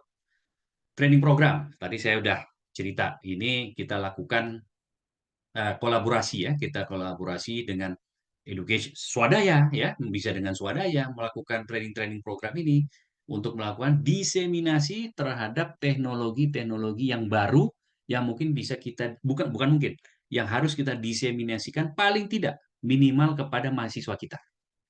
Apapun yang baru diseminasikan kepada mahasiswa kita. Bahkan ini bisa di luar kelas, Pak. Bisa ada kelas seperti ini, general class, yang kita lakukan diseminasi terhadap apapun inovasi baru yang ditemukan. Inkubasi center, ini saya melihat sudah di Vietnam. Jadi Dr. Solihin, di Vietnam ini, sekarang di universitasnya, mereka memiliki yang namanya klub-klub produktivitas dan klub-klub digital. Tapi kembali lagi, Pak Dr. Solihin, ini di perintah negara. Jadi Bu Moderator, ini makanya ya, plus minus ya. Karena Vietnam ini kembali lagi negaranya sosialis, Pak. Jadi begitu diperintah oleh negara, itu nggak bisa tuh universitas ngarang-ngarang sendiri, silabus kurikulumnya nggak bisa. You harus ngikutin, paling tidak yang ada di ekstrakurikuler di universitas di Vietnam itu sudah ada dua, mengandung dua. Satu tentang produktivitas, dua tentang digitalisasi. Nah, kemudian ini nomor 3 kita lihat nih, yang ada di sisi capacity building dan skill development. Peer learning network. Facilitate knowledge sharing platform di mana SMEs can learn from each other. Jadi, di Malaysia, tadi saya mencontoh sekarang Malaysia. Di bank, namanya sampai lupa Pak, bank, karena mereka tidak terminologi bukan UMKM. Terminologi SMEs. Di bank SME mereka, small medium enterprises bank mereka punya satu divisi yang tugasnya mengumpulkan jadi Pak Rahmat, seluruh UKM-UKM yang sudah berhasil mereka kumpulkan. Dan UKM-UKM ini wajib memberikan sharing session terhadap junior-junior mereka, adik-adik mereka yang lagi menanjak mau berusaha. Kenapa saya wajibkan? Karena Pak Rahmat sudah memberikan saya pinjaman. Dan salah satu kewajiban saya adalah saya harus melakukan peer learning network ini. Kira-kira kayak gitu, Pak. Jadi juga selalu ada perintahnya gitu, Pak. Perintah untuk melakukan. Nah, terakhir kita lihat di sisi paling terakhir ada creating atau enabling ecosystem. Saya ulangin ya, dari kiri ke kanan. Pertama, harus diinisiasi dari government. Kedua, ini untuk percepatan nih. Makanya strategi percepatan pertumbuhan UMKM melalui teknologi. Satu, harus diinisiasi dulu dari government. Karena gimana juga, policy di tangan government, para materi cerita, kami diawasi oleh OJK juga, itu government juga, infrastruktur juga oleh government, dan capacity building. Masuk ke access to finance. Makanya kita harus melakukan, kalau bisa ada collateral loans, meskipun tidak mudah. Ini tidak mudah. Saya sendiri jujur masih agak mempertanyakan sebenarnya collateral free loans ini. Venture capital tadi, angels ditemukan dengan mereka-mereka yang ada di UKM, crowdfunding, CSR dan lain-lain, blended funding ada di situ. Capacity building skills, ya, jadi kita langsung tingkatkan. Ada training program, ada incubation center, ada peer learning network. Terakhir, kita menciptakan atau mengenabler, memasukkan, menciptakan sebuah ekosistem terakhirnya. Lihat yang paling atas, rekan-rekan sekalian. Ini adalah pekerjaan saya zaman dulu, waktu di penjaminan infrastruktur Indonesia, tapi sektornya adalah infrastruktur, bukan SMEs. Public-Private Partnership. Ini penting sekali, Dr. Solihin, para Ahmad dan rekan-rekan sekalian, karena ini adalah melakukan kolaborasi, kerjasama nyata ya, ini bukan hanya di mulut aja. Di mana government sama swasta itu harus bekerja sama untuk mempromosikan inovasi. Contoh, saya langsung ambil contoh, example-nya, Korea Selatan. Government mensupport K-pop, K-pop itu disupport government, rekan-rekan sekalian. K-pop itu masuk di dalam plan dari minister, saya lupa, kalau nggak minister kebudayaan, minister pemuda mereka. Jadi itu masuk di APBN mereka. Nah, ini rekan-rekan sekalian, jadi jangan kaget mereka bisa mengekspor seperti ini. Disupport.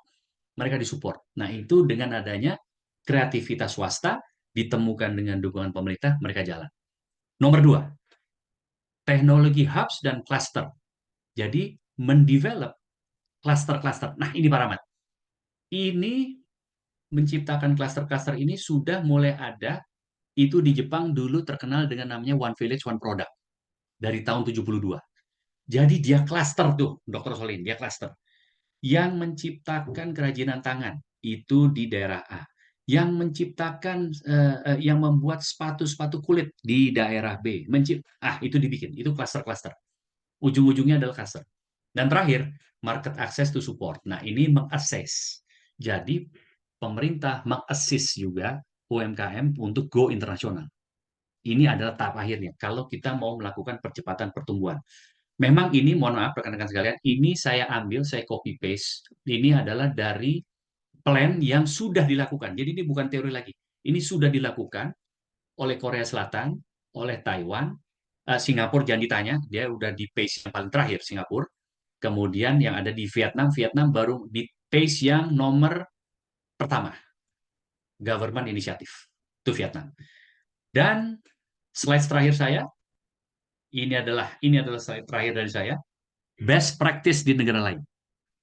Saya mengambil India, rekan-rekan sekalian. Karena pertama, bagaimanapun juga sekarang dia adalah kekuatan ekonomi terbesar keempat. Ya, terbesar keempat karena didukung oleh populasinya. Namun, rekan-rekan sekalian, kalau secara, kembali lagi, secara human resources, segala macam, sekali lagi saya tekankan, kita tidak kalah. Indonesia nggak kalah. Cuma memang kita harus melihat beberapa inisiatif di sini. Saya mulai dari Singapura. Jadi adalah Technical Skill Accelerator, dibilangnya TESA. Inisiasi pemerintah menyediakan pelatihan, dukungan, dan penempatan kerja di industri teknologi. Jadi dari mulai SMA nih, Dr. Solin, rekan-rekan sekalian, dari mulai SMA, mulai kuliah, mereka sudah melakukan screening terhadap mereka-mereka yang mau memang di bidang industri teknologi. Dia menyediakan TESA ini, Pak. Dia sediakan pelatihannya dan penempatan tempat kerjanya nanti di mana. Startup Singapura, namanya Startup SG namanya. Ekosistem dukungan komprehensif untuk startup, termasuk pendanaan, bayangin, pendanaan, ya, mentorship, dan akses ke pasar. Ini memang, tapi kembali lagi Pak, ini luar biasa sih. Ini dukungan APBN-nya kuat sekali Singapura ini. Lihat India Pak, dia punya Digital India program Pak. inisiatif pemerintah mengubah masyarakat India menjadi berbasis teknologi ekonomi pengetahuan. Ini dilakukan secara masif, mulai dari akademia, mulai dari industrinya. Mereka ada satu plan yang diberikan kepada pemerintah dan diberikan target. Jadi contohnya kayak Dr. Solihin, Pak Solihin, ini adalah plan pemerintah 2 tahunan supaya digitalisasi kita sampai di level ini, Bapak harus menjalankan di universitas Bapak. Kira-kira seperti itu. Ada Mudra Scheme, ya, fasilitas pinjaman kepada UMKM untuk ekspansi bisnis termasuk dalam teknologi dan inovasi.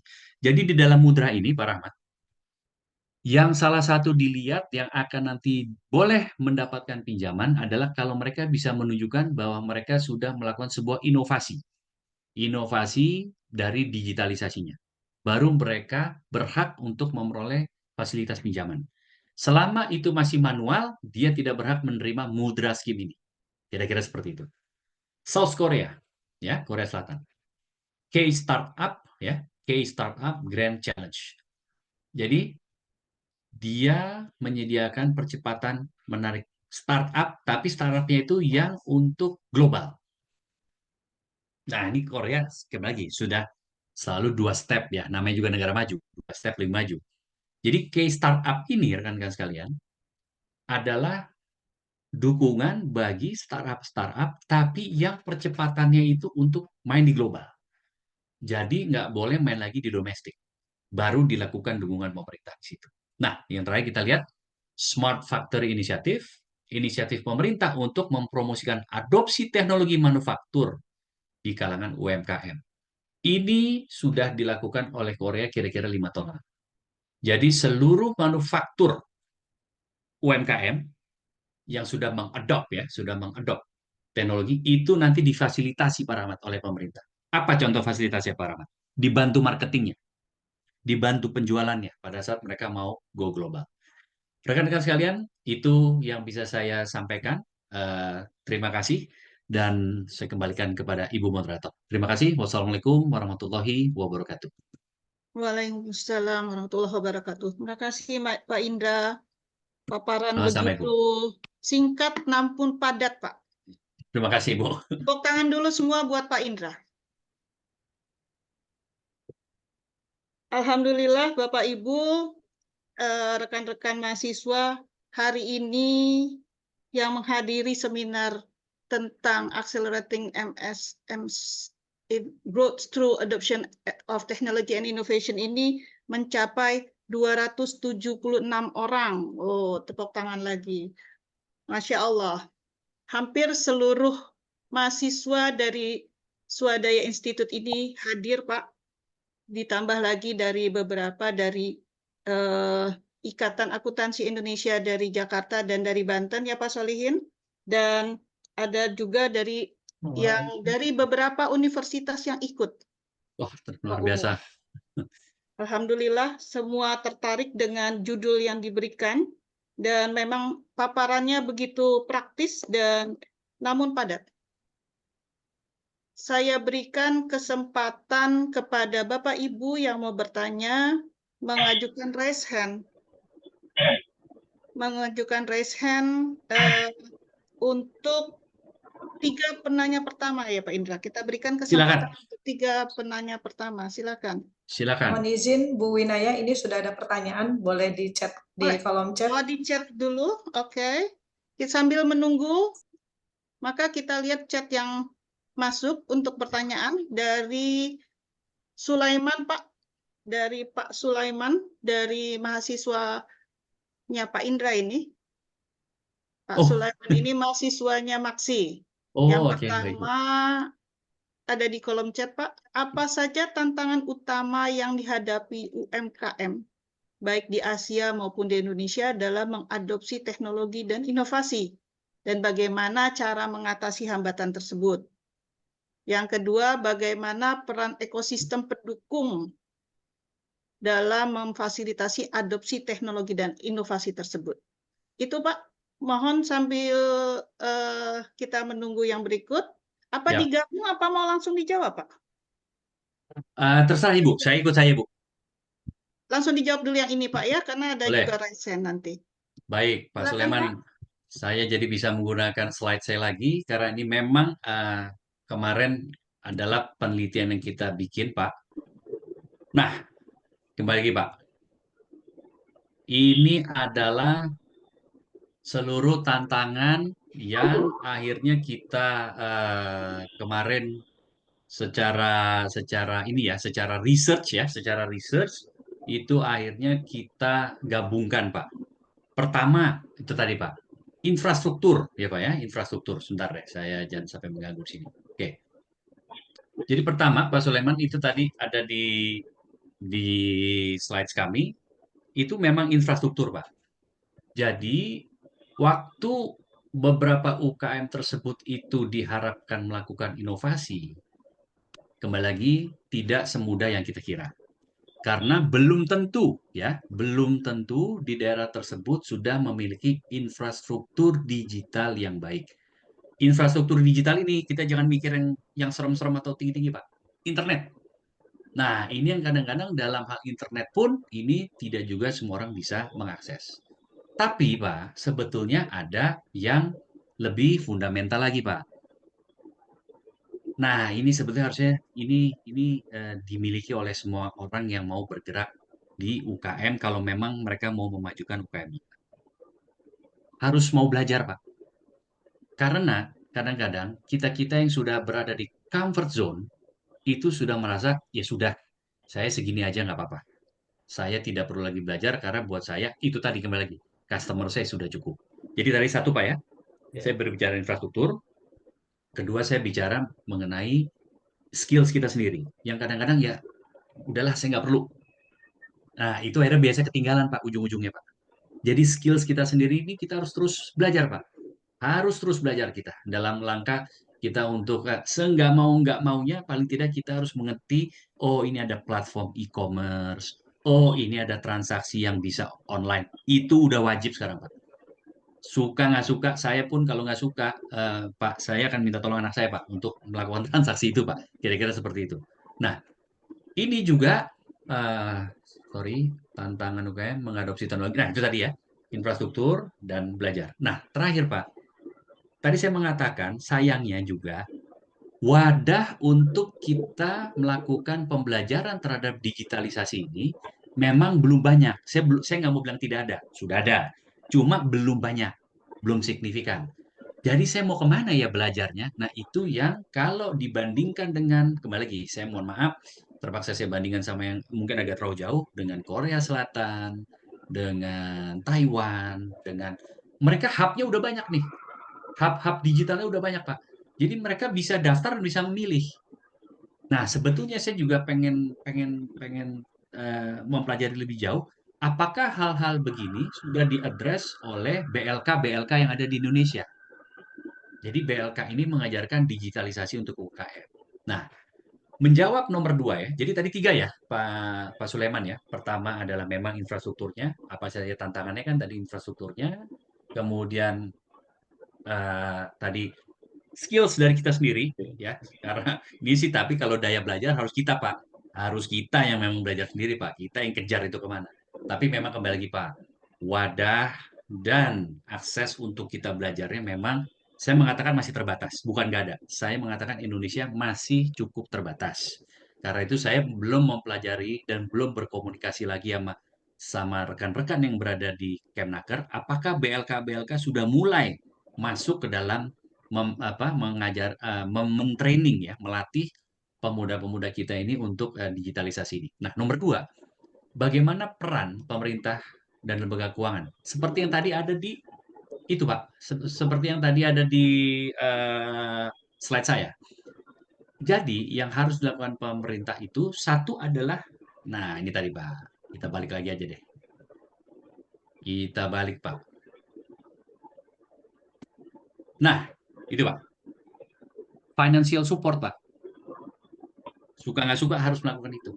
Kedua, Pak, regulasinya harus diatur, Pak Sulaiman, supaya tidak terjadi lagi turbulence ya, akhirnya jadi geger antara tradisional dengan yang menggunakan e-platform. Karena menggunakan e-platform juga banyak, Pak, ternyata, Pak. Jadi waktu akhirnya beberapa platform itu diturunkan oleh pemerintah juga mereka juga terkena imbasnya, Pak. Nomor 3, Pak, ini yang paling penting, Pak Sulaiman. Digital infrastrukturnya, Pak. Inilah yang harus dibangun dulu, Pak. Karena tanpa adanya infrastruktur dari digital yang baik, ya Bapak tahu, bandwidth-nya segala macam itu kan tergantung dari infrastrukturnya. Fiber optiknya, satelit yang kita punya, segala macam. Nah, terakhir, itu tadi, Pak, capacity building program. Ini harus dilakukan masif, Pak. Saya menjawab Pak Sulaiman, ini harus dilakukan masif, Pak Sulaiman. Saya pernah menyarankan bahkan, sebetulnya, sebaiknya, Pak, mulai dipikirkan, kita yang simpel, Pak, kita pikir pragmatis. Katakanlah ada sebuah perusahaan di sekitar daerah Bapak, kemudian ada UMKM-nya di situ. Ini yang kami lakukan di Mandalika, Pak. Jadi gini, kita tanya dulu penduduk, you bisa supply apa ke perusahaan ini? Katakanlah dia bisa supply 1, 2, 3, nah itu kita paling tidak mewajibkan dulu bahwa UKM-nya hidup dulu, Pak. UKM-nya hidup dulu, jangan ngomong inovasi dulu. UKM-nya hidup dulu. Jadi dengan adanya kehadiran perusahaan tersebut, UKM di sini diwajibkan, Pak Sulaiman, untuk dilibatkan. Nah, ini policy, Pak. Ini larinya ke regulasi, Pak. Siapa yang mesti bikin regulasi itu? Pemerintah. Pastinya juga tidak mudah, Pak Sulaiman, karena loh kok saya sekarang ditodong-todong mesti harus ke apa melibatkan UKM lokal. Ya, kalau saya sih ya salah satu-satunya yang paling baik seperti itu, Pak Sulaiman. Mungkin itu, Pak, jawaban saya, Pak. Jadi Terima kasih banyak Pak Indra. sama-sama, Pak Sulaiman. Sangat komplit. Ya, makasih Pak Indra, makasih Pak Sulaiman atas pertanyaannya. Sama-sama, Ada yang Ibu. resen Terima Pak kasih Indra. Saya Ya. persilakan Pak Ahmad Jailani untuk menyampaikan pertanyaannya. Baik. Oh, Pak Majalane, oke. Baik, terima kasih Pak Indra. Luar Sehat. biasa materinya, Pak. Gimana Makasih, sehat, Pak Pak. ya? Sehat, Pak Jalani, alhamdulillah, Bapak. Baik, menarik sekali Pak terkait materi yang Bapak paparkan. Tadi mengenai tantangan segala macam, termasuk terkait dengan penggunaan teknologi dan inovasi, Pak. Ya. Kalau saya baca literatur di Kementerian Koperasi dan UMKM, Pak ya, Ya. di tahun 2020 ya, itu di Indonesia kan hampir 64 juta UMKM di Indonesia, Pak ya. Iya, Pak. Iya, Pak ya. Nah, di mana UMKM ini adalah tulang punggung perekonomian Indonesia Ya. dalam hal untuk berkontribusi secara signifikan untuk PDB ya Pak ya, produk domestik bruto Yes. negara. Yes, Termasuk untuk penciptaan lapangan kerja gitu ya Pak ya. betul, Pak. Itu Apa- sampai 97%, Pak Jalani. Oh 97 ya Pak ya, luar Yes, Pak. biasa Pak. Nah pertanyaan saya Pak, untuk kebijakan pemerintah dalam hal untuk mendorong UMKM, termasuk untuk menggunakan kemajuan teknologi dan inovasi, Pak. Itu sejauh mana untuk pemerintahan yang saat ini dan mungkin Yang saat ini ya, pemerintahan Pak, ya? yang akan datang. Itu yang pertama. Yang kedua, dalam hal penggunaan teknologi ini kan tentunya ada resiko ya, Pak ya. Yes. Nah, bagaimana resiko itu yang terjadi dan bagaimana mitigasinya agar resiko itu bisa dikendalikan oleh UMKM tersebut. Mungkin dua itu aja, Pak Indra. Wah, luar Terima biasa. kasih. Makasih, Pak Jalani. Pak Jalani kalau bertanya emang serem-serem ini, Pak. Pertanyaan. Biasa. Begini, Pak. Saya jawab dulu kondisi ya, Pak ya. Kondisi UKM terkini, Pak. Oke. Kembali lagi saya mau balikin lagi tadi. Dan di sini kondisi terkini kita.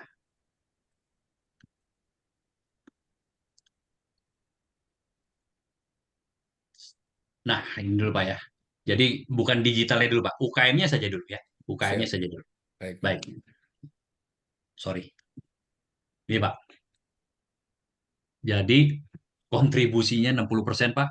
Ini besar sekali sih Pak Jalani. Ini besar sekali Pak. Penyerapan tenaga kerjanya 97% Pak. Besar banget Pak. Dan totalnya itu ada sekitar 64,2 juta di seluruh negeri kita ini yang bergerak di UMKM Pak. 64,2 juta Pak. Jadi kalau Pak Jalani jadi Menteri UMKM ini masanya 64 juta nih Pak, gitu kan kira-kira seperti itu. Amin. Nah, apa yang sudah dilakukan Pak? Saya ngomong satu-satu dulu Pak. Baik, Pak. Paling tidak dengan adanya Kementerian UMKM dan kekuatan dari UMKM kita ini terus terang aja Pak. Ini sebetulnya baru mulai diperhatikan. Bahasa saya Pak ya, baru mulai diperhatikan. Itu sebetulnya waktu pasca reformasi. Dengan siapa menterinya? Yang gualak sekali itu Pak Jelani, Pak Adi Sasono almarhum. Beliaulah yang pertama kali menciptakan undang-undang apa Pak? Persaingan usaha. Persaingan usaha. Nah, persaingan usaha. Kenapa beliau melakukan itu? Karena beliau melihat ini nggak fair kalau UMKM selalu lawannya perusahaan besar. Tapi memang beliau cukup ekstrim dan berani, Pak. Bahkan mengatakan emang konglomerat itu mesti dilawan, kira-kira seperti itu. Kalau saya moderatnya, Pak Jelan, jangan ditempurin lah. Konglomerat ya ada, UKM sudah ada. Kalau kita bertempur terus nggak ada habisnya, Pak Jelan. Lebih baik kolaborasi. Karena itu, waktu itu, Pak, kalau Bapak ingat, itu sudah mulai dilakukan yang namanya proyek Bapak Angkat, di mana perusahaan besar mengangkat beberapa UKM menjadi suppliernya. Tapi kembali lagi Pak Jalani, inilah sedihnya dari Indonesia. Tidak pernah konsisten, Pak. Karena pergantian rezim, pergantian government berubah lagi. Kalau Pak Jalani tanya, saya agak kosong sekarang. Apakah plannya? Gitu, Pak. Tapi yang saya tahu, sudah ada plan di mana, dan sudah terjalan, Pak, di bawah, di Pak Teten ini, sudah jalan mengenai beberapa center-center UKM. Itu sudah ada. Kemudian pemberian, ya melalui BRI, BNI kita tahu pemberian kredit-kreditnya. Tapi ini Pak Rahmat akan lebih paham. Cuma saya tetap melihatnya gini Pak, saya belum melihat nggak masif gitu Pak Jelani. Apa sih Pak Renstra ke depannya, rencana 5 tahunannya, rencana 10 tahunannya. Nah kalau di Vietnam ini udah ada Pak, kelihatan ujungnya Pak. Mereka memulai dari 3 sektor Pak Jelani. Disebut Pak, garment, manufaktur, kemudian produktivitas untuk pemuda Pak. Ini Pak Jelani 20 tahun, Pak. Nah, kira-kira kayak gitu, Pak. Nah, itu yang saya belum lihat. Tapi apakah sudah dilakukan? Sudah mulai kok, Pak. Sudah mulai. Dan bahkan dengan adanya dilakukan waktu itu adalah Project Palaparing untuk meningkatkan bandwidth ya, bandwidth ke seluruh negeri, itu juga salah satu yang saya sudah lihat ada. Tapi kembali lagi, Pak. Makanya diperlukannya kestabilan dalam menjalankan regulasinya, Pak. Plannya ini apa, Pak Jelani? Gitu loh. Ini apa yang mau dilakukan? Nah, itu saya memang belum melihat masif gitu Pak Jalani. Seperti itu. Nah, itu yang saya ingin jawab. Jadi kondisi ini ada seperti ini, Pak Jalani, ini lanskapnya, kondisinya seperti ini. Apakah pemerintah kita sudah melakukan selama ini? Sudah, Pak, sudah mulai melakukan. Tapi kembali lagi, nah ini diterusinnya nih, Pak. Kayak gitu-gitunya loh, Pak Jalani. Karena pertumbuhan UKM itu ternyata, Pak, kembali lagi, jauh lebih kuat, Pak Jalani, daripada perusahaan-perusahaan besar, Pak. Jauh lebih kuat daya tahan mereka, Pak, dalam menerima krisis, dalam menerima inflasi, dalam jauh lebih kuat daripada yang besar. Karena kalau yang besar itu langsung kehantem, Pak. Langsung kehantem oleh rate-nya global, rate-nya Amerika, itu langsung kena, Pak. Ya Pak Jelani tahu lah bagaimana di makroekonomi, begitu rate bank sentral naikin, ya kan? Rate sentral bank naikin, gimana pinjaman kita? Diturunin, kadang-kadang capital outflow, kira-kira seperti itu, Pak. Nah, hal-hal begini yang saya juga melihat masih ada tantangan Pak Jalani, tapi sudah mulai dilakukan dengan tadi yang saya katakan. Jadi ini sudah mulai dilakukan, Pak ya. Kalau tadi kita melihat yang ada di sini, ini sudah dilakukan. Tapi kalau policy reform saya nggak tahu Pak Jalani. Cuma kalau untuk Pak Jalani lihat di access to finance, ini saya justru juga salah satu yang masih belum terlalu yakin dengan pinjaman tanpa kolateral. Tapi untuk UKM, mungkin kalau teman-teman bisa jawab apakah sudah dilakukan apa tidak, saya pengen tahu juga. Karena kalau saya bisa memahami dari sisi perbankannya. Tadi Pak Rahmat sudah ngomong, kita di perbankan diawasi OJK nih. Berapa nih yang you sudah kasih tanpa agunan dan gatonya nanti NPL seperti apa kan ujung-ujungnya kita juga yang kena Pak Jalan gitu. Pak Jalan, ini pertanyaan keduanya saya mohon maaf tadi apa ya Pak? Terkait penggunaan teknologi Pak dan inovasi. Itu kan ada resiko ya. Yes, oke. Nah, mungkin resikonya bisa diungkapkan sama mitigasinya Pak untuk pengendaliannya gitu Pak. Baik, Pak Jalani, kalau Bapak ingat, ini pernah bahkan kita rasakan sendiri. Waktu Jakarta Selatan mati lampu, ingat nggak Pak? Beledak tuh Pak. Ya. 2 hari, Pak, kita kalang kabut, Pak. Nggak bisa pakai apa-apa. Nah, saya melihat ini menjadi sebuah pembelajaran. Dan satu lagi, Pak, risiko. Risiko dari digitalisasi, makanya begitu kita masuk menggunakan digitalisasi, itu udah nggak ada kata mundur, Pak. Akhirnya Pak Jalani kita harus terus mengikuti upgrading sistem yang ada. Harus terus mengikuti inovasi sistem yang ada, atau enggak kita ketinggalan. Itu resiko Pak Jalani. Ya. Resikonya adalah Pak Jalani yang dulu bebas merdeka dari pemain global, Pak Jalani sekarang menjadi salah satu dependensi dari sebuah pemain global. Karena Pak Jalani sudah menggunakan, Pak Jalani sudah berada di dalam lingkungan kita, yaitu adalah lingkungan digital. Pak Jelani dalam transaksi semuanya sudah cashless, sudah full digital. Betul Pak, itu ada risikonya. Kalau Pak Jelani ditanyakan kepada saya, salah satu mitigasi ya, salah satu mitigasi yang harus kita lakukan itu adalah di peraturan juga Pak. Atau ya Pak Jelani, atau Pak Jelani harus selalu memikirkan, Pak ini kayak apa mata kuliah kita investasi dan risk management. Proporsi berapa Pak Jalani full digital, tapi kalau saya Pak Jalani harus selalu menyisakan residu untuk di manualnya. Harus selalu ada Pak, itu sebagai mitigasi risiko kita. Jangan semuanya diserahkan sehabis-habisnya ke digital, terjadi disrupsi, terjadi sebuah error yang terjadi. Error bisa itu loh Pak, bisa kesengajaan loh Pak, hati-hati loh Pak. Hati-hati Pak Jelani. Nah, ini saya selalu menyatakan sama teman-teman yang UKM yang baru bermain, selalu ada tetap manual yang you pegang. Ada sebuah kegiatan manual yang you pegang. Seperti itu Pak Jelani, mitigasi yang bisa lakukan. Tapi, kalau saya lebih mengharapkan sebetulnya juga mitigasi dilakukan secara policy. Policy pemerintahnya seperti apa. Dibatasi lah Pak, dibatasi.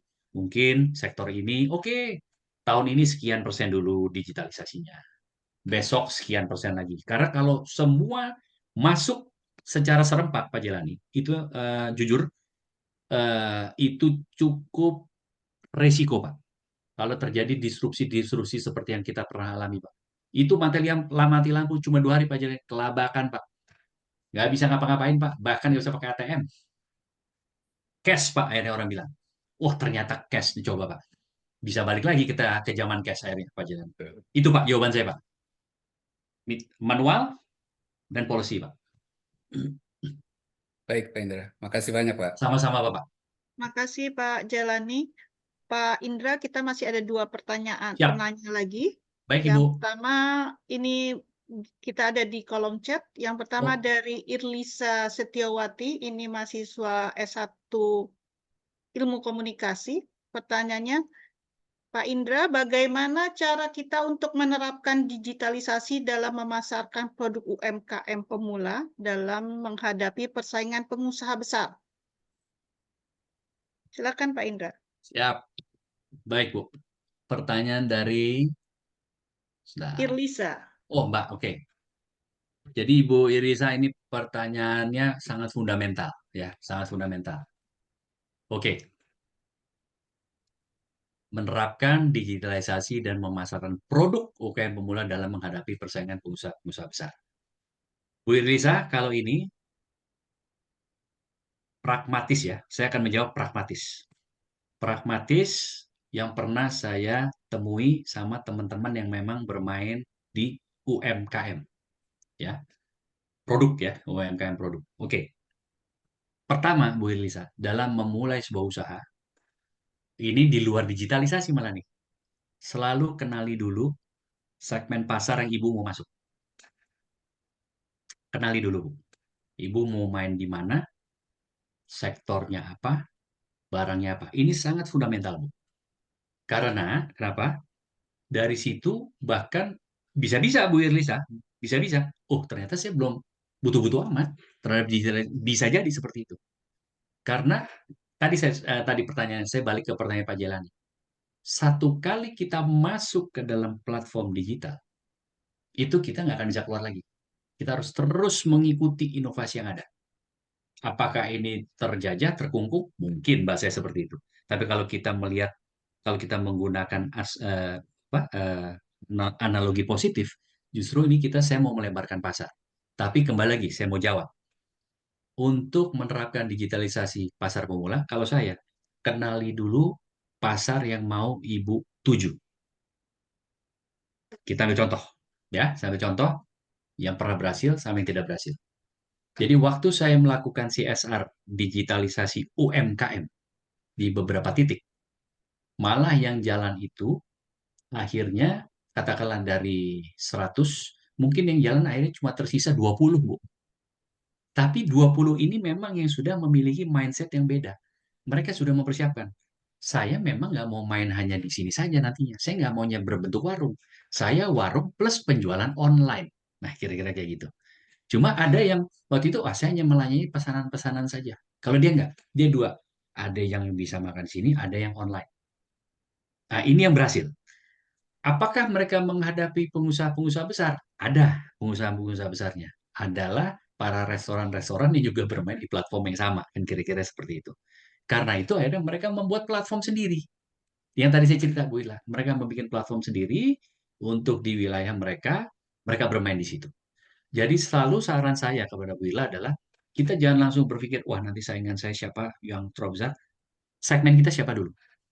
Segmen kita siapa dulu, dibina dulu, bahkan katakanlah kita bisa memaintain ya, kita bisa memaintain pelanggan kita yang sekitar 150 orang, pelanggan kita yang mungkin kira-kira omset yang menyumbang omset kita itu baru 200 orang. Itu aja dulu di-maintain, Bu.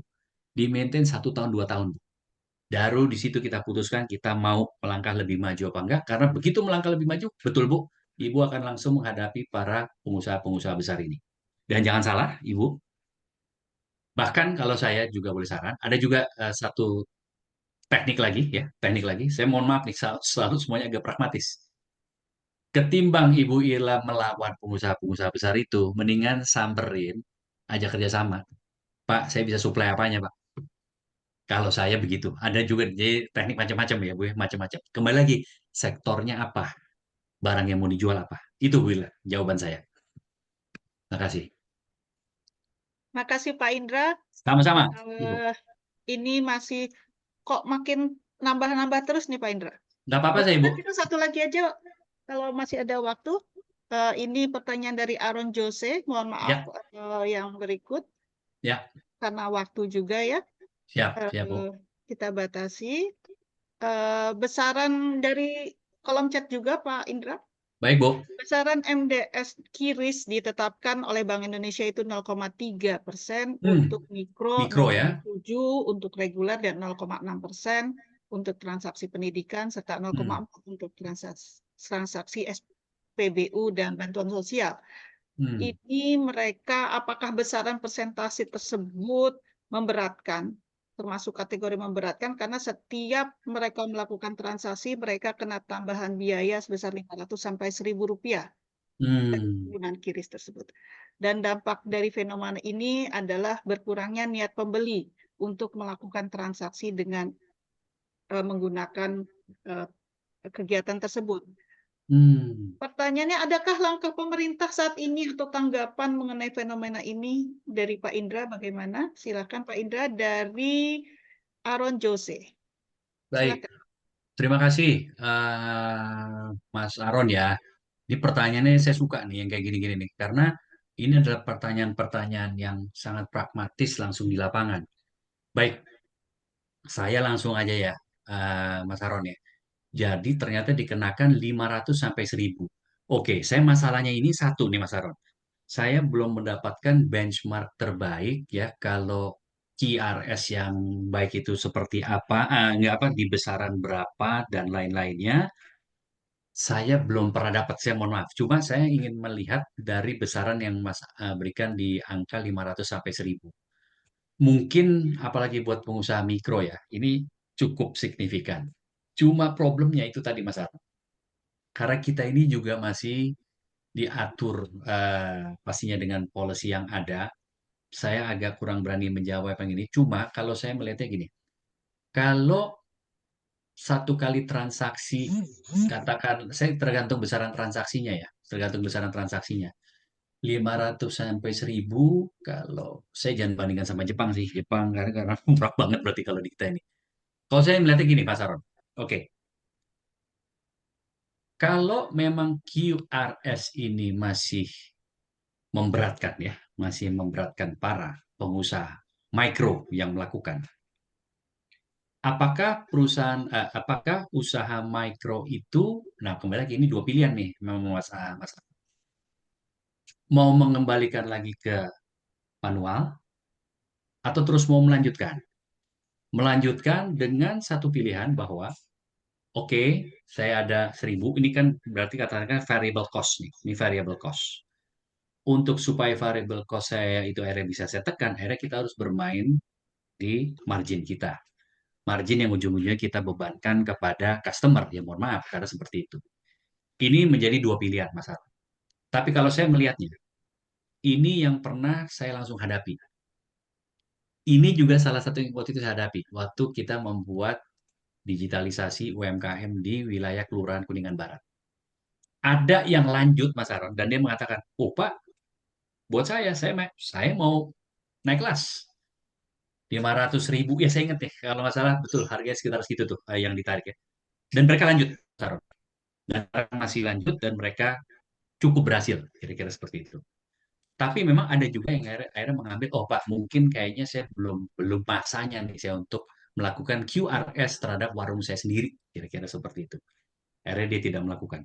Tapi kalau saya saran, untuk mereka-mereka yang sudah bukan mikro, ya, bukan mikro, tapi sudah di SM, small medium enterprises, tetap terima ini dan lakukan ekspansi pasar Anda semua. Karena ya bagi saya yang sudah juga mendengar langsung terhadap mereka yang sudah pernah melakukan, di angka sekian mereka masih bisa menutupi. Mereka masih bisa menutupi dengan margin yang ada, karena mereka ujungnya ingin naik kelas, mereka ingin naik level.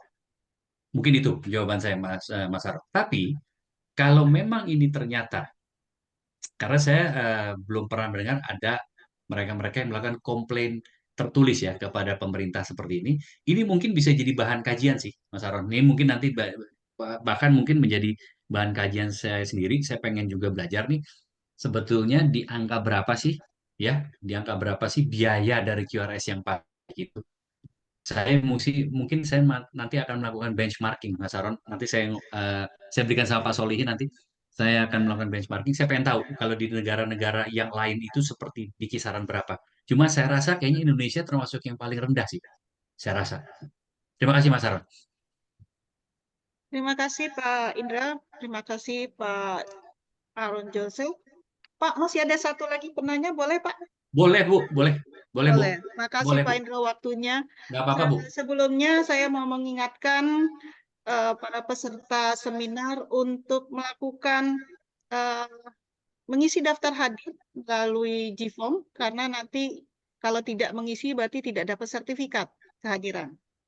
Oke, pertanyaan terakhir Pak dari Ya. Pak Pangestu. Ini Assalamualaikum Pak Indra. Waalaikumsalam Pak memberikan Pangestu. kebijakan larangan impor barang dari luar negeri per Oktober sampai November 2023 kemarin. Ya kan? Sedangkan para teknisi dan pengembang hardware memerlukan spare part dari luar negeri karena belum bisa dibuat di Indonesia. Kalau memang di Indonesia itu belum mampu membuat, kenapa harus dilarang impornya? Jadi, karena ini case-nya, Pak, jadi menurut Bapak bagaimana? Bukankah negara kita ini stuck untuk sisi pengembangan teknisi hardware dan teknologi? Itu pertanyaannya, Pak, dari Pak Pangestu. Silakan Pak Indra, waktunya. Baik. Pak Pangestu, terima kasih Pak. Ini pertanyaannya serem-serem dan sulit-sulit ini ternyata dari teman-teman yang ada di webinar hari ini. Pak, saya ingin mencoba juga sharing sama Bapak. Jujur Pak, saya juga termasuk yang masih mempertanyakan hal ini Pak. Saya pribadi. Karena waktu dulu kami membangun sebuah proyek infrastruktur persis dengan yang Pak Pangestu keluhkan Bapak. Adalah ada beberapa Pak Pangestu, ada beberapa bahan, beberapa alat, beberapa material yang belum bisa katakanlah kita produksi. Mohon izin maaf Bapak. Untuk peserta mohon izin untuk peserta di mute ya. Mohon izin Bapak Ibu untuk peserta di mute agar lebih jelas penjelasannya dari Pak Indra. Baik, terima kasih. Mohon izin, Pak. Terima kasih. Makasih rekan-rekan sekalian. Menjawab lagi Pak Pangestu ya. Mengenai kebijakan larangan impor per Oktober-November kemarin. Saya pengen tahu dulu sih Pak Pangestu, waktu itu yang bahan-bahan apa saja yang dilarang ya. Ini saya mesti lebih jelas lagi. Maksudnya, oke, larangan impor. Apa yang nggak boleh diimpor? Waktu itu saya jujur Pak, saya di proyek infrastruktur kita, waktu itu yang terkena imbasnya adalah waktu pemerintah mulai mengimplementasikan TKDN dalam negeri. Secara konsep, baik Pak, secara konsep melarang impor barang dari luar negeri ke dalam. Secara konsep dulu, baik. Mungkin maksudnya untuk supaya menghidupkan ya produk-produk yang ada di dalam negeri. Tapi kembali lagi Pak, kita kan juga mesti realistis. Barang apa yang diimpor? Barang apa yang tidak boleh diimpor? Jadi apa yang boleh, apa yang tidak. Saya rasa itu harus tetap ada. Karena selama kita masih hidup di dalam lingkaran WTO, ya seluruh negara itu memang ada ekspor, ada impor. Kira-kira seperti itu.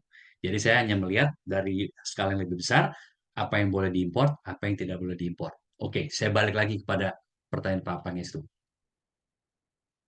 Untuk, kalau buat saya Pak, untuk barang-barang yang memang masih belum bisa kita buat, alangkah sangat sayangnya kalau kita hanya langsung menerapkan tidak boleh tanpa memberikan sebuah solusi. Karena itu sangat bisa menghambat. Karena gimana pun juga, contoh, saya berbicara Taiwan ya, saya berbicara Taiwan ini. Saya berbicara Taiwan, itu termasuk adalah yang sangat berhasil adalah menjadikan dunia bergantung terhadap chip buatan mereka. Microchip buatan Taiwan. Tapi kembali lagi, waktu mereka melakukan ini, itu awal-awalnya juga nggak ujuk-ujuk langsung bisa, Pak. Mereka impor dulu juga sama, Pak. Itu Bapak kalau baca sejarahnya, mereka impor dulu dari Amerika, mereka impor dari Jepang. Itu mereka bedah, Dr. Solin. Mereka bedah di dalam. Mereka bedah di dalam, akhirnya mereka bisa menemukan ini adalah produk unggulan kita. Makanya balik lagi ke Pak Pangestu. Kalau saya, sangat disayangkan kalau memang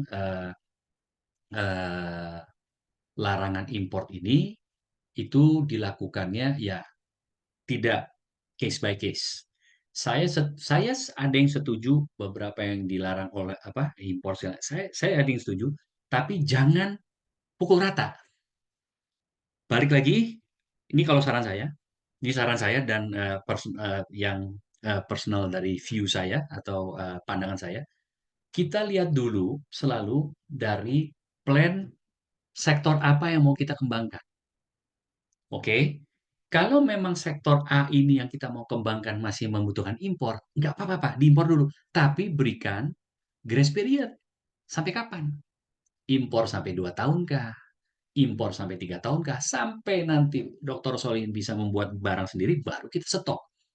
Itu kalau saya. Tapi kan kembali lagi, ini sebuah saran. Karena saya pernah merasakan, Pak Pangestu, kami merasakan sekali, saya nggak bisa sebut proyeknya, tapi waktu itu, akhirnya barang kita tertahan, tidak bisa masuk, dan yang saya agak kecewa adalah, kenapa baru ditahannya begitu sudah masuk ke port Indonesia. Kalau memang harusnya tidak bisa, dari awal, di port dari negara pengekspor, sudah di stop gitu loh. Ini sudah masuk ke port kita, dan ternyata setelah dicek, dikatakan bahwa TKDN-nya kurang dari 75%. Jadi dapat dikatakan ini adalah quote-unquote material import. Sehingga di stop, Pak. Apa yang kami lakukan akhirnya, Pak? Ya, persis, Pak. Kita akhirnya terpaksa mempending. Kita mempending itu, Pak. Akhirnya akhirnya setelah kita melakukan negosiasi dan akhirnya pemerintah tahu, oh iya betul, materinya belum bisa diproduksi di dalam negeri, baru lolos, Pak. Tapi setelah berapa bulan, Pak? Kebuang, Pak. Dan itu cost banget, Pak. Cost sekali. Nah, saya setuju. Jadi kalau saya, Pak Pangestu, kalau boleh suatu hari saya ada kesempatan untuk berbicara dengan pihak pemerintah, khususnya Kementerian Perdagangan, ya, Kementerian Perdagangan dan Perindustrian. yang ada 2 titik, Pak. Jadi kalau barangnya itu industri, biasanya perindustrian yang melakukan larangan itu. Kalau barang-barang ya perdagangan. Nah, ini saya kalau bisa saya mau bilang sama mereka, boleh lakukan itu, tapi dengan tahapan. Dan jangan sampai mematikan sebuah sektor yang lagi mau terbang, Pak. Sebuah sektor yang lagi mau baik ini jangan dimatikan dulu, Pak. Jadi dibiarkan dulu, tapi berikan jangka waktu. Berapa tahun? Oke, Pak Indra, Anda silakan impor, tapi tolong Pak segera bikin sendiri ya, kan kira-kira seperti itu. Jadi kita juga mesti pasarnya Pak Pangestu, ada apa enggak? Gitu loh. Jadi mesti komprehensif, Pak. Nggak bisa separuh-separuh, mesti duduk bareng, dari Bappenas juga harus ada. Pak, Bapak tahun ini pembangunan Indonesia sektornya yang mana? Sektor A. Oke, sektor A ini butuhnya ini loh, Pak. Jadi jangan dulu tutup keran impornya, kira-kira kayak gitu. Baru nanti di sekian tahun kita mau tutup, silahkan. Tapi setelah kita sudah mampu untuk memproduksi sendiri. Itu jawaban saya, Pak Pangestu. Makasih loh, Pak, pertanyaannya, Pak. Terima kasih Pak Indra, Pak Pangestu. Saya rasa cukup ya Bapak Ibu para peserta webinar internasional ini untuk pertanyaannya. Saya coba melihat bahwa apa yang Pak Indra sampaikan, baik pemaparan maupun tadi jawaban-jawaban pertanyaan, itu bukan hanya sekedar data, tapi juga Pak Indra terlihat sekali memang berkecimpung dalam UMKM ini. Dan benar-benar bagaimana Pak Indra bisa membawa nama Indonesia di forum Asosiasi Productivity Organization ini. Terima kasih Pak Indra waktunya. Terima kasih, Ibu. Mudah-mudahan ilmu Pak Indra ini dapat diserap oleh kita para peserta, karena Terima kasih, Bu. memang Amin. SWINS ini saat ini memiliki visi untuk menjadikan mahasiswa lulusannya bukan menjadi karyawan, tapi mereka Oh, diusahakan untuk menjadi wirausahawan atau oh, entrepreneur, oke. Baik, Bu. sehingga step by step yang Pak Indra ajarkan ini dapat mudah diserap dan Ya, dapat dijadikan sebagai awal untuk mengembangkan jiwa kewirausahaan. Minimum jiwanya dulu ya Pak. iya, Bu. Betul, Bu. Berikut baru nanti pelaksanaan kegiatannya. Ya, ya. Demikian Amin, Bu. Bapak Ibu sekalian, kembali saya serahkan kepada Mbak Rizka. Ada pemberian cindera mata, Mbak Rizka, silakan. Baik, hadirin sekalian, sekali lagi terima kasih kepada Bapak Indra Pradana Singawinata pada materi yang disampaikan, sangat bermanfaat dan berbagi pengalaman serta diskusinya sangat menarik dari Pak ya untuk tanya jawabnya. Sebenarnya masih banyak sepertinya yang ingin bertanya kepada Pak Indra, cuman karena waktu kami terbatas. Jadi hadirin sekalian, acara selanjutnya adalah penyerahan sertifikat kepada narasumber kita diserahkan langsung oleh diwakilkan Wakil Rektor 1 Ibu Atik Budi Parianti, SPD MM, dipersilakan untuk menyerahkan sertifikat kepada narasumber kita.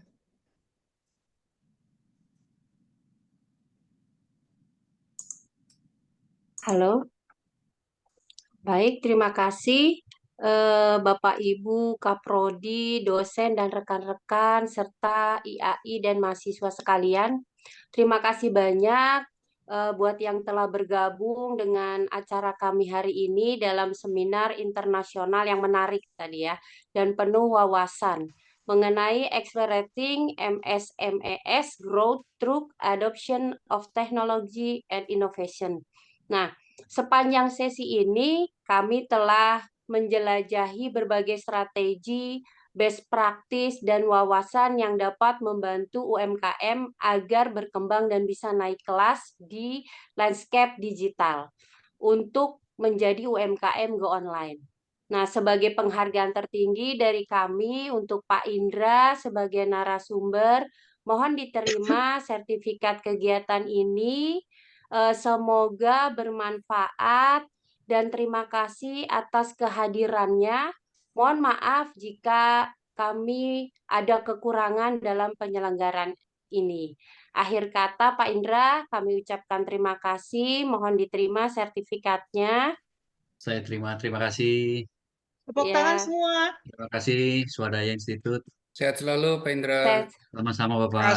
Terima kasih Pak semuanya. Indra. Terima kasih Pak Solihin, Selalu Pak Pak Indra. Rizka, Sama-sama, terima Pak Martin. kasih. Terima kasih Terima semuanya. kasih Pak Indra atas waktunya. Terima kasih. Baik. Terima kasih semuanya kepada seluruh panitia dan hadirin yang telah mengikuti acara hari ini dari awal sampai akhir. Saya Rizka selaku MC mewakili panitia mengucapkan terima kasih dan mengucapkan marhaban ya Ramadan 1445 Hijriah. Mohon maaf lahir dan batin. Wassalamualaikum warahmatullahi Kita wabarakatuh. foto dulu.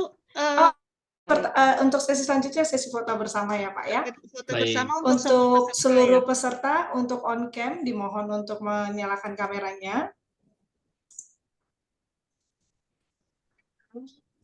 Siap ya Bu. Oke. Ini ada 11 halaman, 11 slide, jadi Jadi agak lama. sabar ya. Ya. Oh ya, Ya, dimohon waktunya. Ya. Silakan Satu, envelope difoto. dua, ya 1, 2, 3.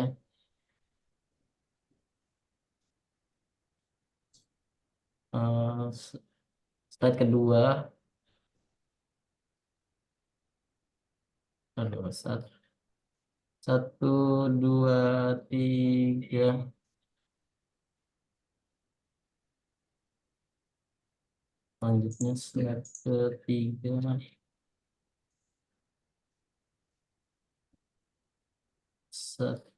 Satu, 2, 3.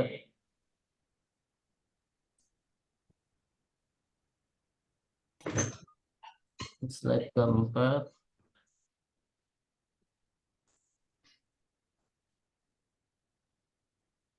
Siap. Slide kelima. Wah, banyak. Oh, slide kelima pada nggak buka on cam, On jadi cam. udah cukup sampai sini aja, Bu. Terima kasih. Terima kasih. Terima kasih Pak Indra. Sama-sama Terima Ibu. kasih Terima kasih, sekali Pak lagi Indra. Pak Indra Terima kasih atas semua. waktunya. Sampai ketemu lagi. Terima kasih Pak Indra. insyaallah. Terima kasih Pak Indra. Mari. Terima kasih Bapak Semoga Ibu Pak semua. Indra, terima kasih Sehat banyak Pak selalu. Indra. Terima kasih juga Pak Terima Indra. Terima kasih Prof Sama-sama, Indra. Bu Terima Rizka, kasih, terima Prof. Indra. kasih. Bu Terima kasih Winaya, Pak terima kasih. Solihin. Terima kasih Terima kasih. semua. Teman-teman dosen. Terima Terima kasih kasih, Hadirin Suwi. sekalian, terima kasih hadirin. peserta, terima kasih Terima kasih, Suwin. atas waktunya. Terima Terima kasih kasih Dr. Pak. Solihin. Bapak Ibu sekalian. Terima kasih, sehat selalu semuanya ya Bapak Ibu. Ya Pak Adam, sehat Pak Terima kasih. Adam. Terima kasih Alhamdulillah. Prof Solihin. Terima kasih Pak. Pamit.